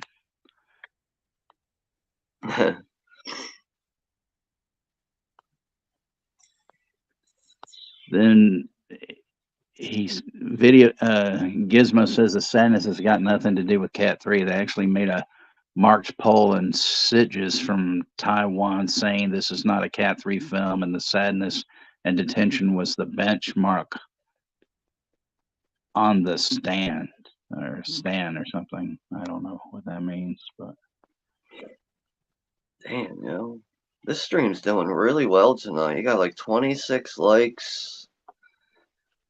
Still got a bunch of people. You got 14 people in here. My God, that's great. Gizmo says the Cat is his absolute favorite Cat 3 film. It was released through Asian Cult Extreme. It only has a DVD, sadly, not gory or graphic, but still really freaking dark and cool with great effects. Hmm. And then Sean 420, I know you guys said hey to him and hey Sean 420. And then Chris's Untold Story is his favorite one.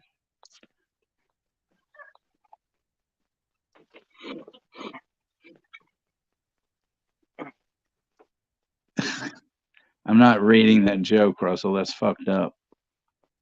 It's Um, gotta be that bad if you're not reading it.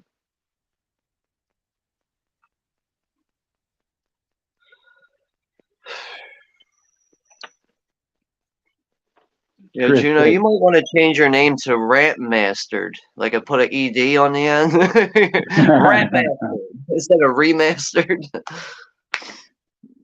Chris said Skinamarink. He almost fell asleep like 3 times. Oh, what And a then- stupid movie. And then Gizmo says Salo is a beautiful love story. Come on, you know. The Cinephile. I feel like that's cool if anybody loves that movie. I totally respect anybody that loves that movie, but I feel like the hype around it was too much a little bit. Oh yeah, no doubt. I mean, if you like movies that relate to like maybe being like a realtor, then yeah, I think that's up your alley. It's just fucking shots of inside of a house with some stupid music and some distortion coming through with it. I don't get it. You know, at first I thought it was about like a skating rink, you know, that people were, you know, skinning their knees in the skating rink. Yes. Skin 'em a rink, or it would be It sounds about like. some. Oh, go ahead, Juno. Well, no, continue. I was just gonna say, or like some fucked up sailor, like talking in a Popeye voice, skin 'em a rink, you know, or some shit. I don't fucking know. That would have been a better story than the actual Skinner story. What the fuck?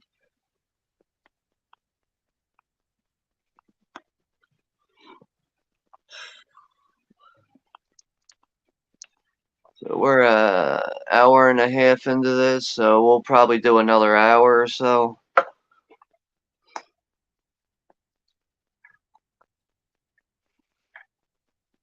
Oh shit. Russ says he's a triple X kind of guy. You know, that's good to know. What?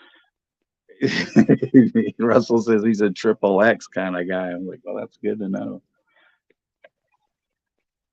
He likes titties. He likes Vin Diesel. But No, he just likes titties. Oh, Or yets. More But YouTube friendly. But I do I have seen one the I'm Vin gonna Diesel talk movie. about that I not a triple X one. Let's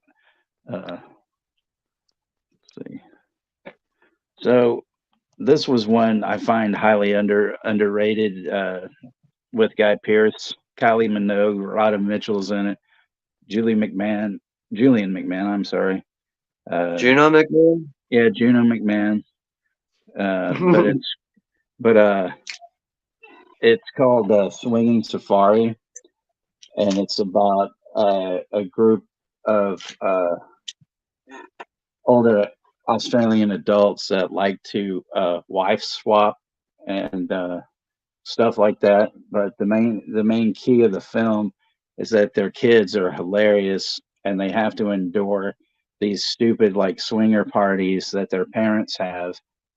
But it's really got some hilarious things when they find this this beached whale and somebody's like, we've got to get rid of this thing. So they have this company comes in with explosives to blow it up, and they screw it up, of course.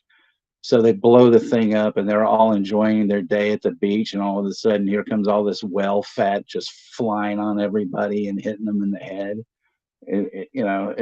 It's just perfect, and of course, it takes place in the 19. Jason says it's based on my not true story. Well, There we go. Yeah, see, the thing with you, Jason, is you've been holding out on me because I know that you're fucking friends with Guy Pearce, and he comes over to your fucking house all the time, and I'm pissed about that because you need to like, you know, fucking introduce me. I'm pissed off about that, but you know, but this is a good fucking movie, so check this out, everybody. Swinging so far.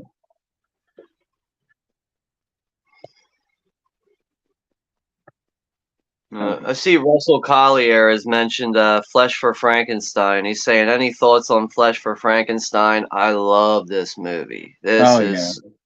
It's also a video nasty, but yeah, you like horror films from this era with the 70s. You have to see this one. Those are in old school. fact, I got something for you here, Sean. I don't know if you've ever seen this one. Oh, let me put that back up. You ever seen that one? Yeah, that's the Criterion, right? Yeah, Yeah. I do have the box, but I got this off of Grindhouse used for like $20 and in pristine condition. Yeah, that thing still goes for a pretty penny, too. But I know that there also was a Criterion Laserdisc. Yeah, that's what I've heard for both that one and Dracula as well.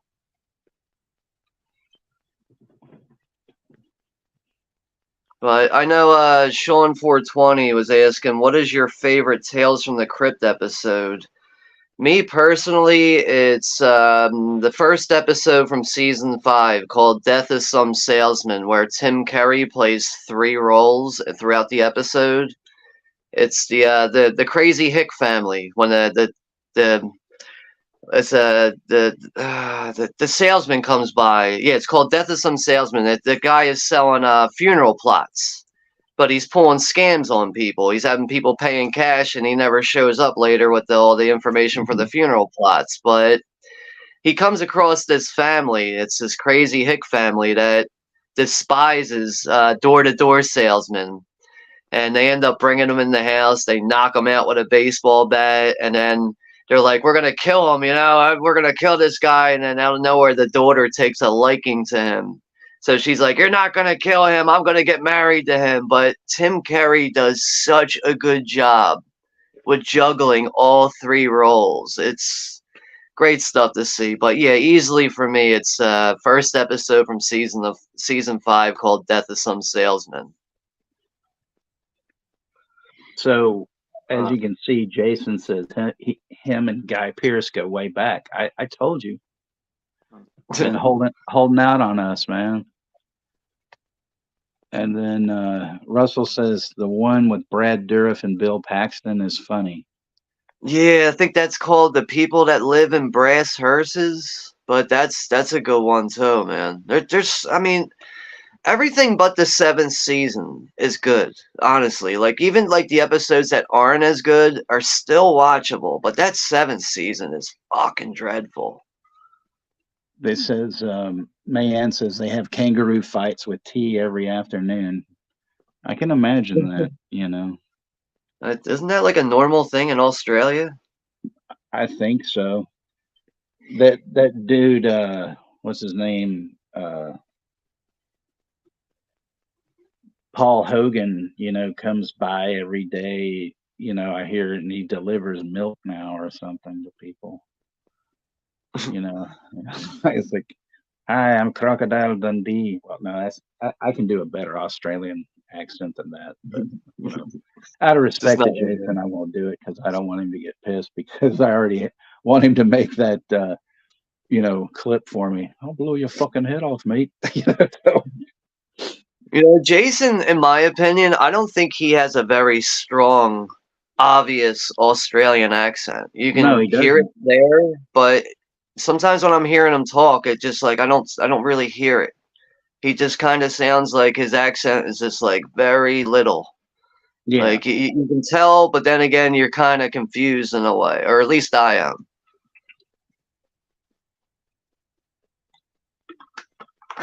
He goes, "Nah, beer and snags on the Barbie." There we go.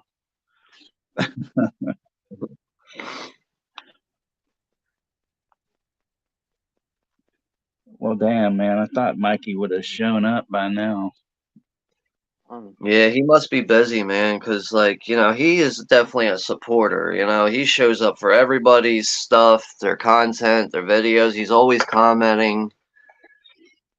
So he's got to be busy, man. I had a feeling that was going to happen. Even like you said Wednesdays are busy for him. Right. So we'll just have to take care of that later, I guess. Man says that he grew up in Brooklyn, and then he says that's because he grew up in a Scottish household. So that's interesting.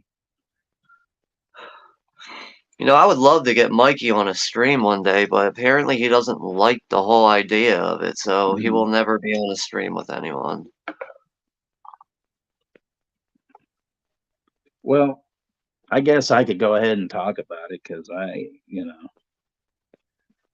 There's always the replay. I don't think he checks Yeah. out many replays. He usually stops in live, or I think it's that or nothing, but I would just do it. I mean, especially if we're going to keep streaming for another hour, I would just do it. Yeah.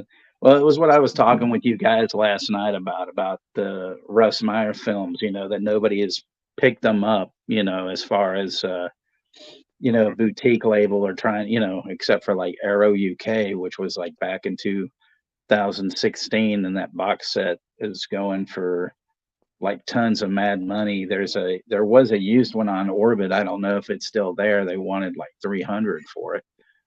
And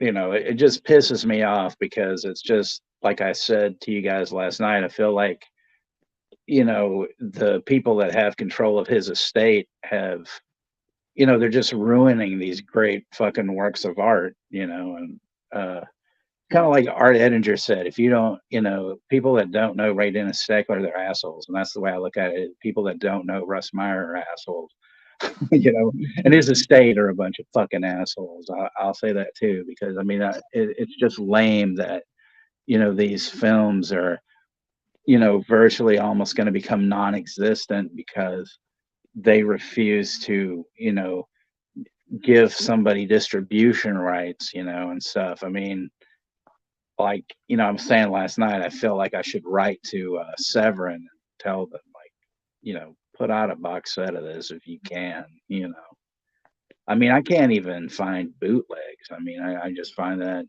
totally ridiculous. Yeah, I just had the feeling that it's one of those situations where it might be like multiple people probably hold the rights to his films or certain films, and there might be a feud going. Like, dude, there's a million things you can take into consideration with that, but Well, I also mean, feel like if Severn even had the opportunity to release their films, I think they would have been on it already. So if you were to, like, let's say if you write something to them, I have just assuming that this would probably happen. They would probably respond with, "We already tried," like, but it don't hurt to ask, right? well, I mean, Brad goes, I don't know the guy. The asshole theory is confirmed, but you're not an asshole, Brad, because you would love these films.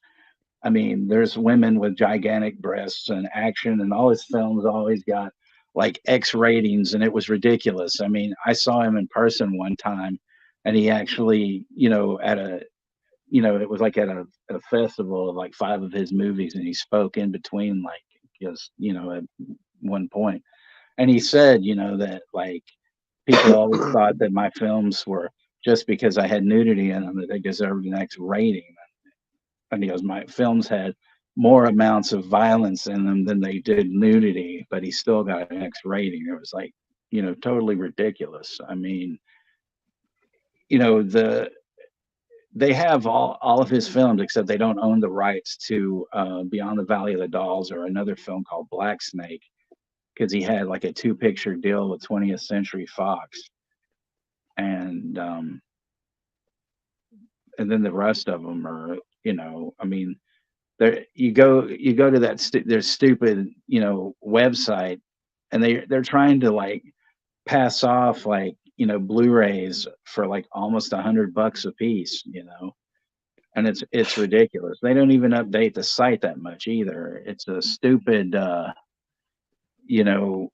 whole thing. I mean, if a Steckler box can come out, then you know, and John Waters' films are still readily available, then there's no reason his films shouldn't be available to the general public, and that's, I just don't get it, I mean, even H.G. No, Lewis, who really wasn't the greatest filmmaker, but did make some fantastic, horror films, in my opinion. I But I, totally understand your frustration with that, but I mean, I'm sure there's like quite a few studios and labels that have tried already, but it's just from hearing what you're saying, it sounds like it's just I don't know. It's probably that his movies are just locked up in like copyright hell right now. I don't know what the situation is, but I mean, just hearing you talk about the films like that is like it's appealing to me. Like I would like to see that shit. Yeah, and you said his estates are just a bunch of assholes. yeah, I mean, it's like I don't get why, they're you go on there and you look up the films and I mean, the amount that they have for like the Blu-rays, and I'm sure there's nothing that's been, remastered, to look good or anything like that either. And I mean, when they used to sell the VHSs, those were at least like 60 to 40 bucks a piece, and that was even when he was still alive. I mean, it was ridiculous. I mean, they cut you a deal like if you had a store or something like that. But still, I mean, I don't know, man. I find it just deplorable, and it makes me sick that somebody that made these great films just, it's just like in limbo or something. Yeah, like I'm sure. It, Yeah, it, that's another thing that's got to be frustrating. Is right. just not knowing any info at all. Like I have. I get it, man. If he was, if he was still alive, do you think that he would have had these movies remastered Probably. and released Yeah, I would think so. instead of his fucking prick estates holding the fucking movies and being pricks about it? Right. I mean, like I looked up after the stream last night, and then you looked it up too, Sean, that like Vixen was on Look Movie, and I want to do a watch party for that. Hell, I'll do a watch party for all of them. I don't care if they're all up there. Why not? Of course, I won't do them on the same night, but you know, there's some classic stuff. I mean, there's this one called Mudhoney, which the band took their name from. That one's a really good one, and of course, Faster Pussycat Kill Kill, which another band took their name from that, who were much more of a terrible band. Mudhoney are fucking awesome. Then there's Motorcycle, which was before Faster Pussycat, which is a really good one as well. And I mean, Criterion, because of 20th Century Fox, they put out Beyond the Valley of the Dolls, and that one's amazing too. That is a definite watch for anybody. I would, I mean, I highly recommend all of them except, well, his first one, The Immoral Mr. T's, or Immortal. Yeah, I don't like that one so much because it's kind of it's a fun movie, but it's kind of a silent film as well. So, you know, yeah. See, and even Jason says Satana is awesome, so he knows what's up. And Brad says he believes he's seen the trailers on the 42nd Street, forever. But but this movie is amazing and it has one of the immortal lines. It's my happening and it freaks me out.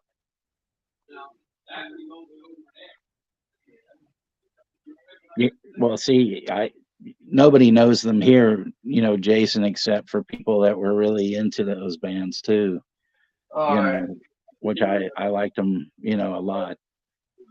and you know, like I told you that um that I owned Tari B's rap record before she started, you know, going doing the metal and stuff and everything.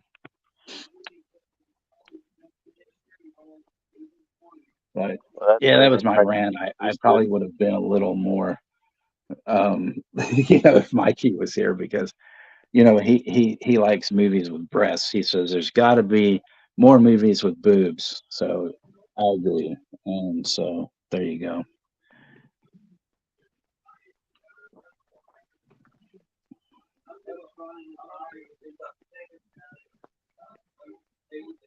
So Juno, what? Uh, yeah, Manhole was. Um, there was Tura Santana, and then they had to change that name uh, to man. They changed it to Manhole. Yeah, after that, and then after that, she did My Ruin, and then I forgot what I still keep forgetting what the name of the new band is that you told me, but yeah,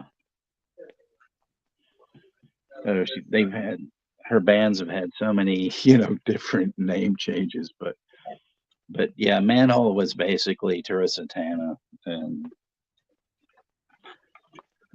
um, those records were really good too.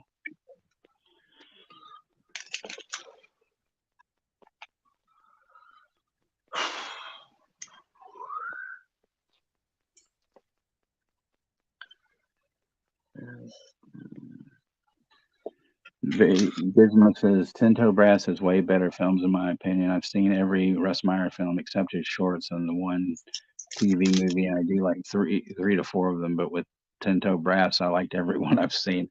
I've never seen any Tinto Brass movies, unfortunately. I mean, every time I hear that name Tinto Brass, it just reminds me of Herb Alpert and the Tijuana Brass. So I get confused very easily because I didn't know he was a director. I thought he was a musician. So that's my fault. And I'm not joking. I really did. Yeah, Sweet Evil or something. Yeah, that's the new band.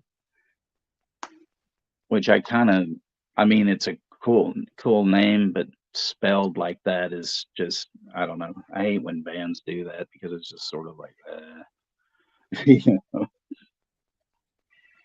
just spell it out the right way.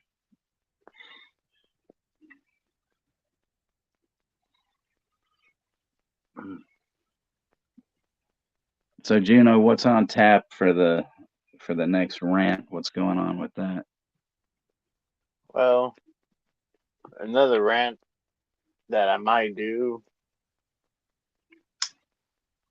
probably be a rant for like another sequel of a movie. I think it'll probably be like either 2018 Halloween or the Netflix Chainsaw Massacre film, because I've been a rant on those ones. It looks like Texas, you got 2 more subs, man. That's good. Oh, cool. Thank you, whoever did that. I appreciate that. But I'm never ever gonna see Solo ever again, because that'll be a super rant. Yeah, I'm gonna look online, see if I can find a Salo shirt for you. Like adding a number into the name of a movie or sequel. Exactly, Jason. That's how I feel about it. It's just like, you know, and plus it's like you're making like the name like hieroglyphic or some bullshit. You know, it's like what the, you know.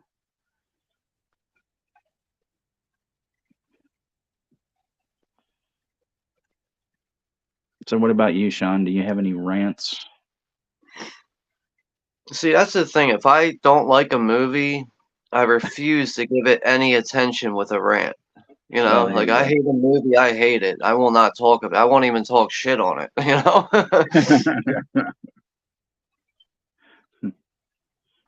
But I mean, I like hearing people rant. I just can't do it myself. I can't give it like he just mentioned the Netflix Texas Chainsaw Massacre movie. It's not even worth it for me to rant about that. But that's Right. just me. I like hearing people rant though.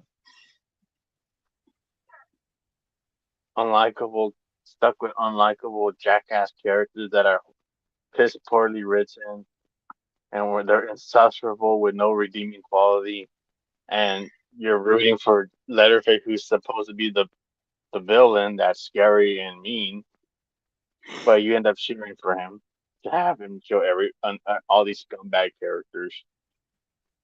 Yeah, I just don't know why these big studios can't just be like, hey, so Oh, this guy can write movies. You know, this guy could write a good story. Why don't we just pay them what we used to pay people like 30 years ago? And, you know, we're going to have because something original coming out. Like, it just, because why is that so hard to figure out?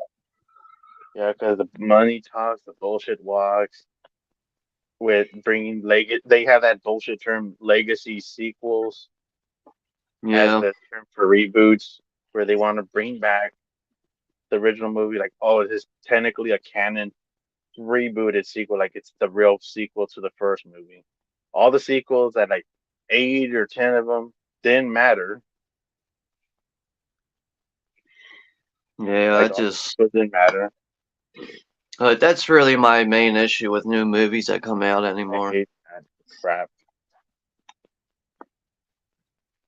So Russell always gives me these good compliments. Text Russ like the brother I never had. You rock and respect.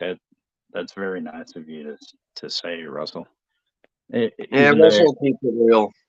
huh? I mean, Russell keeps it real. But I mean, you know, everything he says about me is not true. That's just you know. I'm an illusion. I'm not really here. You know.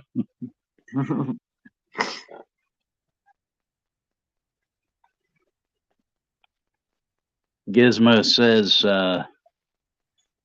that's one of the key problems with the fucking immaculate. Who's in the love of God makes a who in the name and the love of God makes an exploitation film without a lot of nudity when they have a cast and a grown ass woman with big boobs in the lead. Well, I know, you know. Yeah, it brings up a good point. What a waste of time. Russell says, "Don't hate films; just take them for what they are." Or just Well, don't take them at all. yeah, that's what I was gonna say. Because I mean, there's some films you just can't like. Oh no, Yeah. like But if I don't like a movie, I can't even waste my time talking shit about it. I just gotta move on. I mean, like Salo. I mean, you know, I guess people have some people probably consider that art. I mean, I don't, but you know. Fuck that being art. I almost puked. I mean, that's the thing, man. Art in general is so open to almost anything. Yeah, some people consider it art. Some people consider it to be 2000, repulsive bullshit. 2000 But Space, Kubrick's 2000 Space Odyssey, that's an art movie than that bullshit Salem movie. yeah, see, that's I don't know. Like, it's depends on how open-minded you want to be. I can understand a lot of things being art. Like anybody could really put a, you know, just say like, you know, all right, this is art. You know, like it's you really could put that on anything. It's all right. What it comes down to is, you know, people perceive things differently. You know, we all look at things differently. We see things a little bit differently than I guess what everybody else would or whatever. But it's just I don't know. I guess at the end of the day, you got to respect all things as art, even if something turns your stomach and makes you repulsed. But Yeah. it's a That, little difficult though to I mean, really see art the way other people see it sometimes. yeah. To me, I don't see that movie as art. I just see it as a straight up piece of shit movie. Are you gonna do a rant video on it? Like that'd be interesting if you no, do a no, rant on Yeah. no Solo. pun intended on that. But I would have to, if I have to rewatch the movie, I have to have a strong stomach for that day to revamp. Yeah. Maybe do a double I feature rant where like you talk about Salo and Serbian film. You know? oh, Oh that's man, another. That's the one I would have a field day with a rant. I just I'm know the happy to first time I say I've watched never Serbian seen that film. one either. You know? You haven't seen Serbian film? No. Mm-mm. Yeah, don't even waste your time, man. Nah, But I just know the first time I especially saw it and I Texas. got to the end with the credits, I only had one word to say, and it was why? Why? Why did this happen? There's some there's some fucked up stuff that happens in it, Texas. Like, trust me, it's a straight up piece of shit. Up there with Salem. I just don't know why somebody made that movie. Right. That's what I. And no wonder it's banned. Because it's a piece of shit. Well, yeah.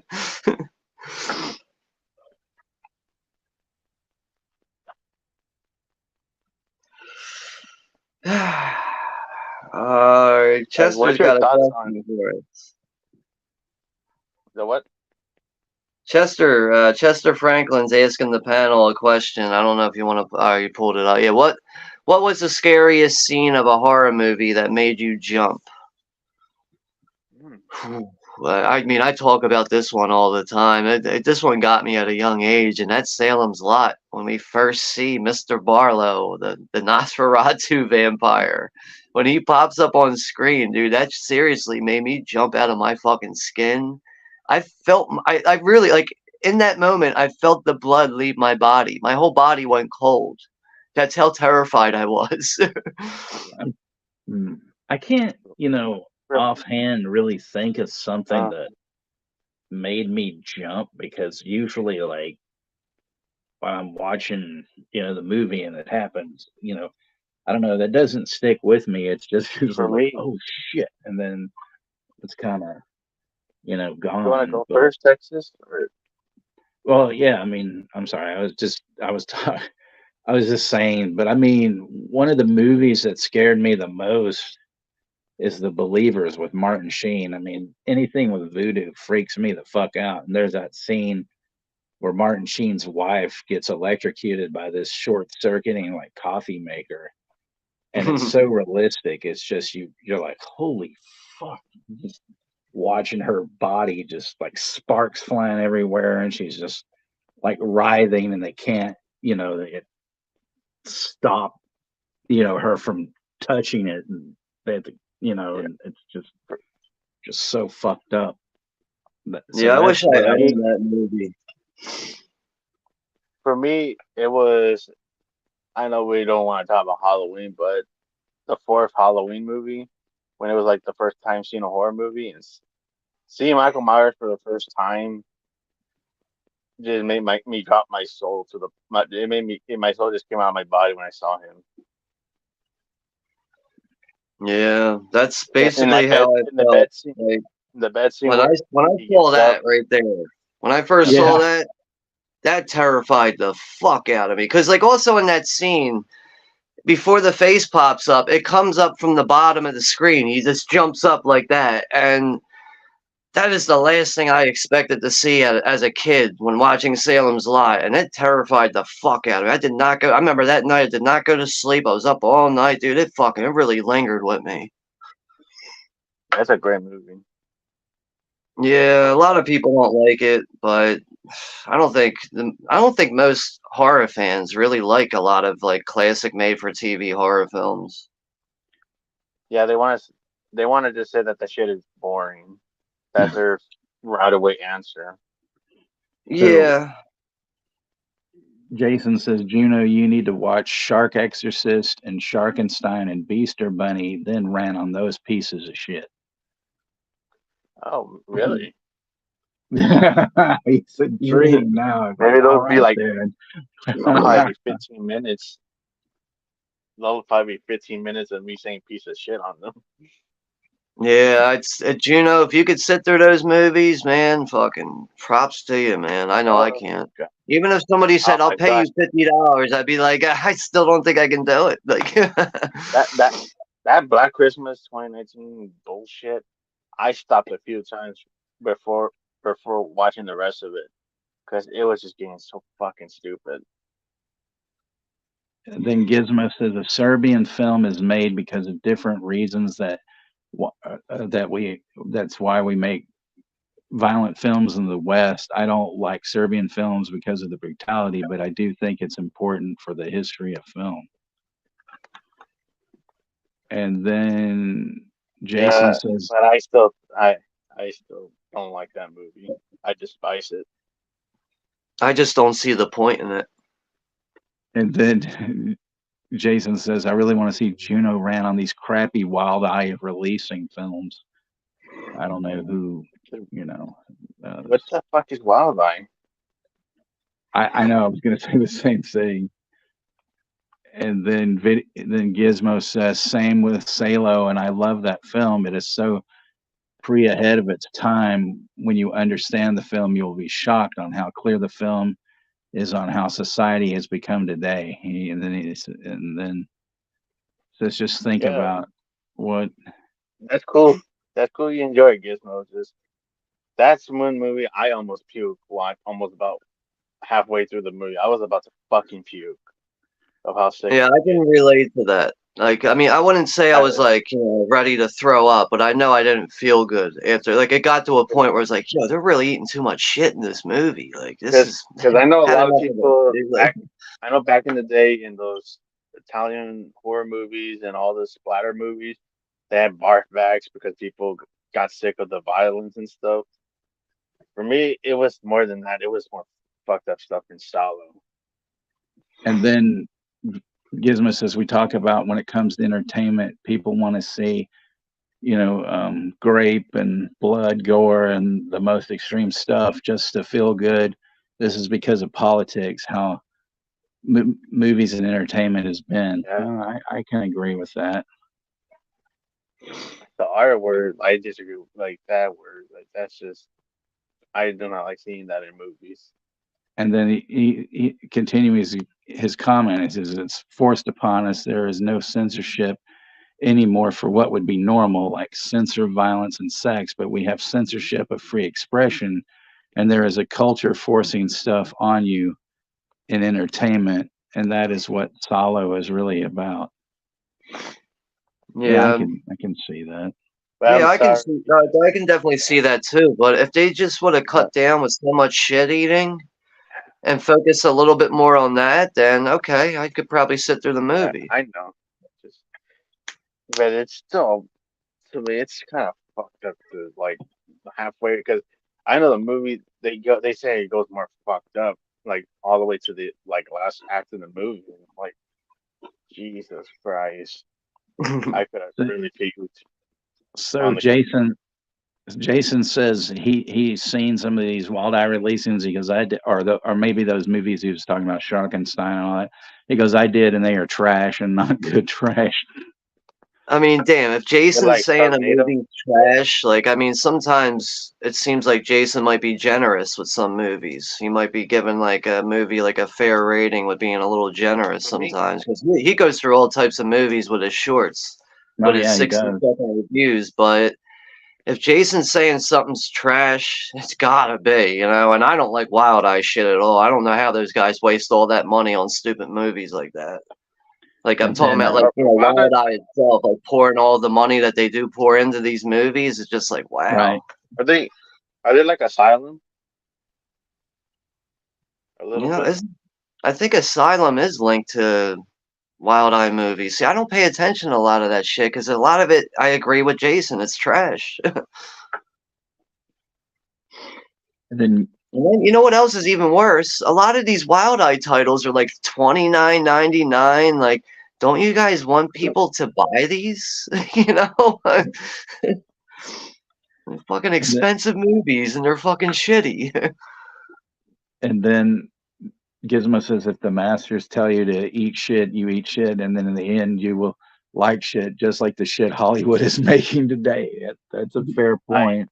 The only movie I would just be like, nah, and leave. Like, be like, nah, I'm not eating that shit. The only movie I could deal with that bullshit is the first Human Centipede. Yeah, I actually didn't mind the first Human Centipede Because I know we had a Discord about it. Like in our old computer. We have it in our Discord. I'm like, that movie's still on there. Like, that's cool. We still have the first Human I Centipede mean, that movie to me is kind of a masterful type film because everybody dies in it, and that Yeah, that's what made the film for me. I was like, man, this is it's a ridiculous, and dark then it's like, ending. oh wait, everybody's dead. This is great, you know, you know. Yeah, I But haven't seen the Human Centipede in a while. I don't have it Yeah, in my collection, but I would like to see the first yeah, one again. because I actually do enjoy the movie.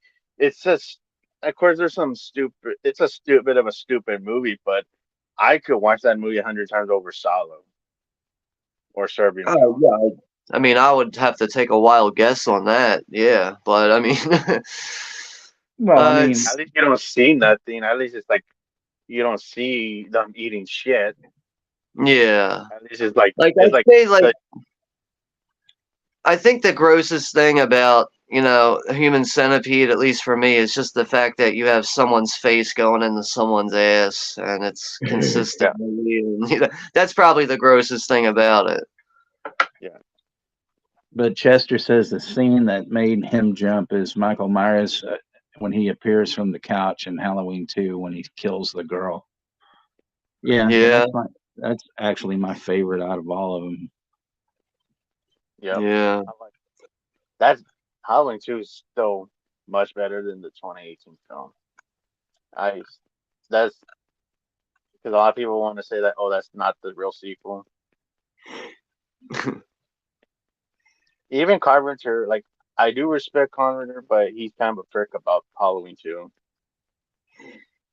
Yeah, it's he's not a sequel person. That's just the Because type of person he is. he You kind could of have says that, offered him any picture deal you wanted to, and he still would have kept his integrity and said no. yeah. And he even called the second movie Abomination. I'm like, you were involved in Halloween Ends. Like, come on.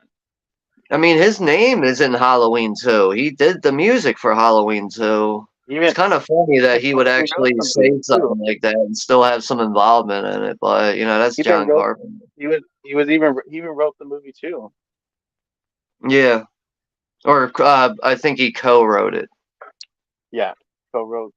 Then Ginger said that Ouija Shark had a $5,000 budget, and then he says Asylum are much better than Wild Eye. Yeah, but I could. Gizmo There's brings some. up a good comparison though with Gizmo's saying here he's got a good comparison actually with RoboCop and Salo. It's saying RoboCop has the same message as Salo. Actually, Paul Verhoeven hates the politics in Hollywood, so when he got to make a movie in America, he did it against Hollywood. That is very true. Yeah. That's a better movie. RoboCop. That's a badass flick. I mean, like Yeah, all the ridiculous consumerism that you see throughout RoboCop, like it's so obvious. Like you can even say Total Recall's got that throughout it too. A-Live as well. yeah, Yeah. but definitely Total Recall because we just watched that not too long ago. I think on P Riches or whatever, and I Total haven't Yeah. Recall. watched it I in a have long that. time. I heard people bitched about that 4K, and a lot of people bitched about it because it was too grainy. I didn't see nothing bad about it, and it went dirt cheap when I saw it at Target for like 13.99 when it was there Yeah, for I like think about that's like what a I month. paid for it.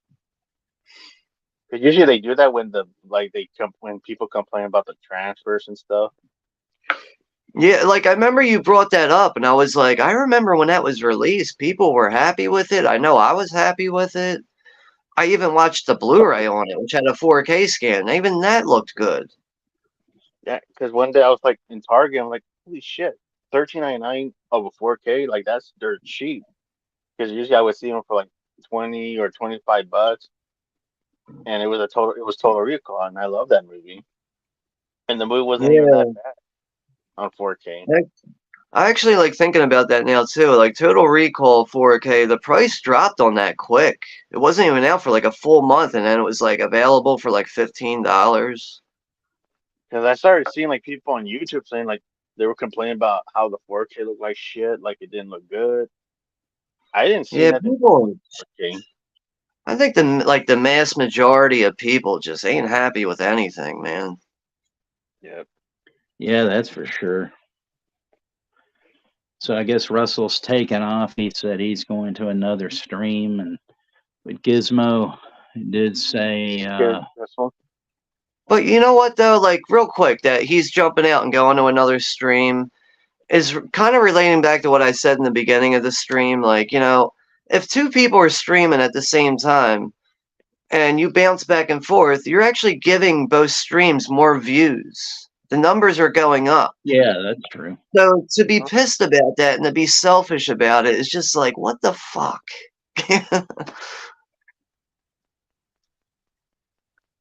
But anyway, Back to the conversation. yeah, And back then to better things. Gizmo said Paul Verhoeven must hate America. He did Showgirls, where he shits on the American dream. He did Starship Troopers, where he shit about the American foreign politics and compared Yeah, to Nazis. it's so true. Yeah, Yeah, you see, Russell's going to come back to the stream. He's just making sure to support another one that's going on. There shouldn't be no problem with that, but apparently some people got to stick up their ass about it.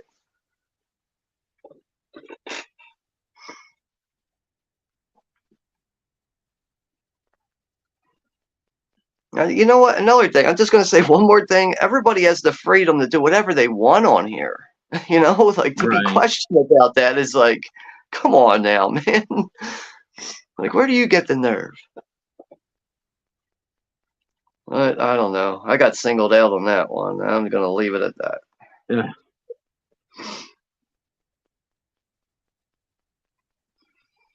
But what's tomorrow? Thursday, right? Yeah. Thursday.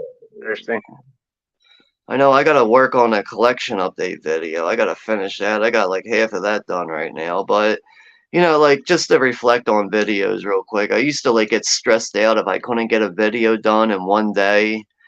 Now I just do a little bit at a time. I just record a little bit and I go, okay, I'm kind of getting a little tired here. I've been working on this for like 2 hours. Let me put this down and come back to it tomorrow.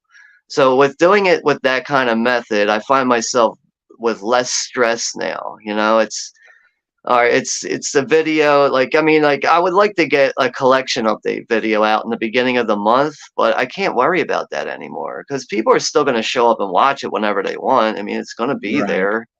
But I used to just stress about that. Like, if I can't get it out on the first, it's I got to get it out on that day. But now I'm like, let me give myself some less stress here and not worry about it so much and just do it when I can.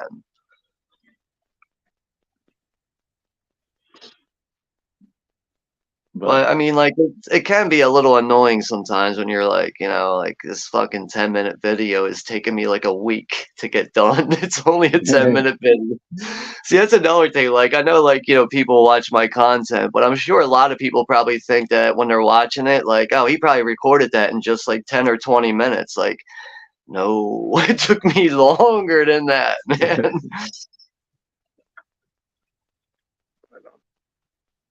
Yeah. For me, I'm just gonna just start uploading some more reviews and maybe rants and do some top 5 videos. But I'm anticipating on doing piece of shit ranking list of movies that I think are straight up piece of shit. Yeah. Juno, let me ask you real quick. I don't know if you can even like answer this like straightforward, but when you record your videos, like, is it like a one take for you? Do you just hit record and you just go and then, all right, that's it. We're done now. Like, Yeah, cause it takes me like quite a few takes. I can't get it in one take. It's unless like if I have like, there's sometimes I did fuck up where there's videos that I uploaded and I start recording like 5 minutes in, like, oh shit, I'm out of battery. I'm out of space. And it was like, oh, I didn't have enough space because I forgot to delete the video that I had for like recording 30, 20 minutes. Because that took see, I'm always on top of that. I like it. Like, there's times where like I'll be recording stuff and I usually like another thing that's an issue for me is like I'm kind of critical, a little too critical of myself. So it takes me multiple takes sometimes. Like I hear myself talk. I don't like hearing myself talk. So like when I play something back, I'm like, I don't like the way that sounds. Got to do it again. I don't like the way that sounds. Got to do it again. Got to do it again. Do it again. Do it Sometimes, again. Do it again. Do it again. Just keep going. And next you know it, I'm looking at my trash can and I got 160 videos that are all bad. But I'm on top of that with getting that off the phone, so I have room, like I always have to be on top of that, but it can take me quite a while until I finally get something to sound right that I'm yeah. happy with. And sometimes I have to But, drink water because sometimes if I'm like talking too much, it oh, dries it out. I mean, I also have an issue too, like if I'm like talking for a while, I will have to hit pause because then like I start burping. Like I'll like like I'll be talking for like quite a while and then out of nowhere I feel like I have to burp or something like that. And then 'Cause like my it's cam just go ahead. my because my camera doesn't have a pause, which I don't know Oh, why. wow. It's just a Oh, recording button where you just click and then that's it. that sucks, man. See, like I only really ask you because like I kind of do get the vibe with your videos that you kind of just hit record and go, which is kind of a good thing. You're getting raw Juno, you're not getting anything edited. You're getting Juno in full effect. That's what I like about it, which is kind of why I'm just asking because I'm like sometimes like I'm watching your videos and I'll just think to myself like I wonder if he gets this done in one take. And I admire that if you can, because I can't. I'm so Yeah, critical of myself that most I'm of them. just constantly got to delete this, delete that, even though it probably sounds fine, but to me it doesn't. Yeah, like those two rants that I just did, like those were one takes. Like I just did one like for the Hitcher remake. When I got that done, I started doing the next one. After I took a drink of water, I was ready to go for the next one and click play and start ranting and reviewing. And then Yeah, that's totally understandable. You're gonna need something to, kind of hydrate yourself and get your throat flowing again. Eventually your mouth's gonna yeah, dry up. You gotta drink something. But I just sometimes I have a lot of trouble making videos. If I have to talk in a video, it's going to take me a while to record it properly. And like I said, I'm real critical of myself sometimes. I don't like hearing myself talk. It can be really irritating to hear myself talk. But it's just, I don't know. Like when you see certain content on my channel, that's if I upload a movie scene that only took me 5 minutes, which is why you'll probably see more content like that. If I have to talk in a video, it's going to take me a couple days to get it right. And I know some people might look at my videos and be like, wow, it's just a 10-minute video. Probably didn't take them long. Like, that shit took me forever, like days. Right. Well, But you got actually, Juno, I did watch your February and March collection update video. I just haven't mm, commented on it yet. So when I get done here, yeah. I'm Thank you, gonna man. like I've watched the whole video in full effect. I'm gonna skim through it again so I know how to leave a good comment to interact with you. Yeah, Texas. no, I was just gonna say you guys ready to shut this down because we're heading Yeah. on to 2.5. So Oh Yeah, yeah, yeah. two and a Yeah, half I gotta hours. get going here anyway. It's about 12:30. Yeah, my time's due. because I knew that I mean I know Gizmo, I mean Juno wanted to go for 6 hours, but I don't think I can make it. So That would be just Nah, kidding, everybody. I There mean, you are think about like a hangout stream shouldn't run too crazy. Like it shouldn't run like over right. 3 hours, especially if other people are streaming. I've run across streams though where I've gone to bed and then I woke up a few hours later and the people are still going on, man. There's like a 10-hour fucking stream, and I'm just like, what the fuck? That's like Echo Cero. Like he'll do like a 4 to 6 hour stream sometimes, which is I can't do that, man. But yeah, I'm good to close this down here. This was a good turnout though for you. It really Yeah, was, it man. It's was. good to see I really people. appreciate everybody coming out and listening to me, Conversation. rant, But and be goofy uh, and stuff. yeah, real quick though, Yeah. I'll talk to you through text messages about getting the next one set up on your Okay. channel or whatever. So I'll talk to you after the stream through text messages. We'll obviously talk on Friday for the watch party, but Right. yeah, other than that, anyone who's left in the chat here, next watch party on my channel will be Friday for the Big Lebowski for my birthday. That'll be at 10 p.m. Eastern Standard Time. But other than that, yeah, we're pretty much caught up on everything here. Yeah, this movie, Big Lebowski, for your birthday Yes. bash, Sean. Yeah, it should be a good time, man. It's really up there as one of my favorite comedies. That's why I chose to watch that on Friday. I fucking hate the Eagles, man. Yeah, it's such a good scene. I love how the taxi driver Yeah, reacts. He's so Keith, pissed off. But I Keith mean, David's like all he's playing the cab driver. but I Yeah, mean, he's get the fuck out of my car. but I mean, I honestly do though. I fucking hate the Eagles. So, Yeah, I remember you said it before. yeah. You always said they're an overrated band, Texas. The what? Oh yeah, You would I say mean, they're an overrated band. not It's just most of the overrated, but they're actual assholes, in real life and stuff. There's a documentary that was made about them, and they, Okay. the director asked them. They said, is there anything you don't want in this? And they said no. That's the only time I ever had respect for them. They said no. You go ahead and put it out like you want to put it out. And it wasn't like a hatchet job. I mean, they did it themselves, but they came out, off as like, yep, you are a bunch of fucking dicks. So, you know, Mhm. But yeah, this was a great stream, Texas and Sean. Great. yeah, thanks, yeah, it's always a good time hanging out with you. I'm glad we started doing a stream like this just to get outside of the watch parties, just so we could focus on other things and actually acknowledge the chat the whole time. Because with the watch parties, I just try to have some kind of rewatchable value, like replay value to it. Because I don't want people like watching a replay and being like, oh, this whole thing is just him acknowledging the chat, not even focusing on the movie. So that's why I try to acknowledge the chat mostly in the first half hour, and then the movie starts, focus on the movie, and then try to get to the chat as much as possible. Right. Yeah, other than that, it's always a great time hanging out with you guys. But I'll stay in touch with you guys through text messages, and I will definitely see you guys on Friday. Have a good night, Sean. all right, that sounds good. So I will, Have a good night, everybody. talk to you guys, soon.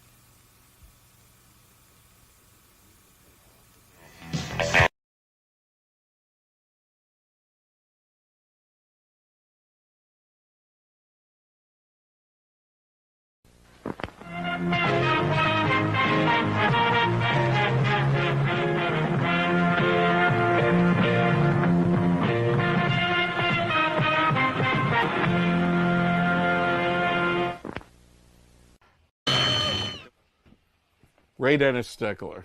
Now, who doesn't love Ray Dennis Steckler? Assholes. Assholes don't love Ray Dennis Steckler. Ray Dennis Steckler, an incredible filmmaker. Subscribe now to Texas HXCX 1965.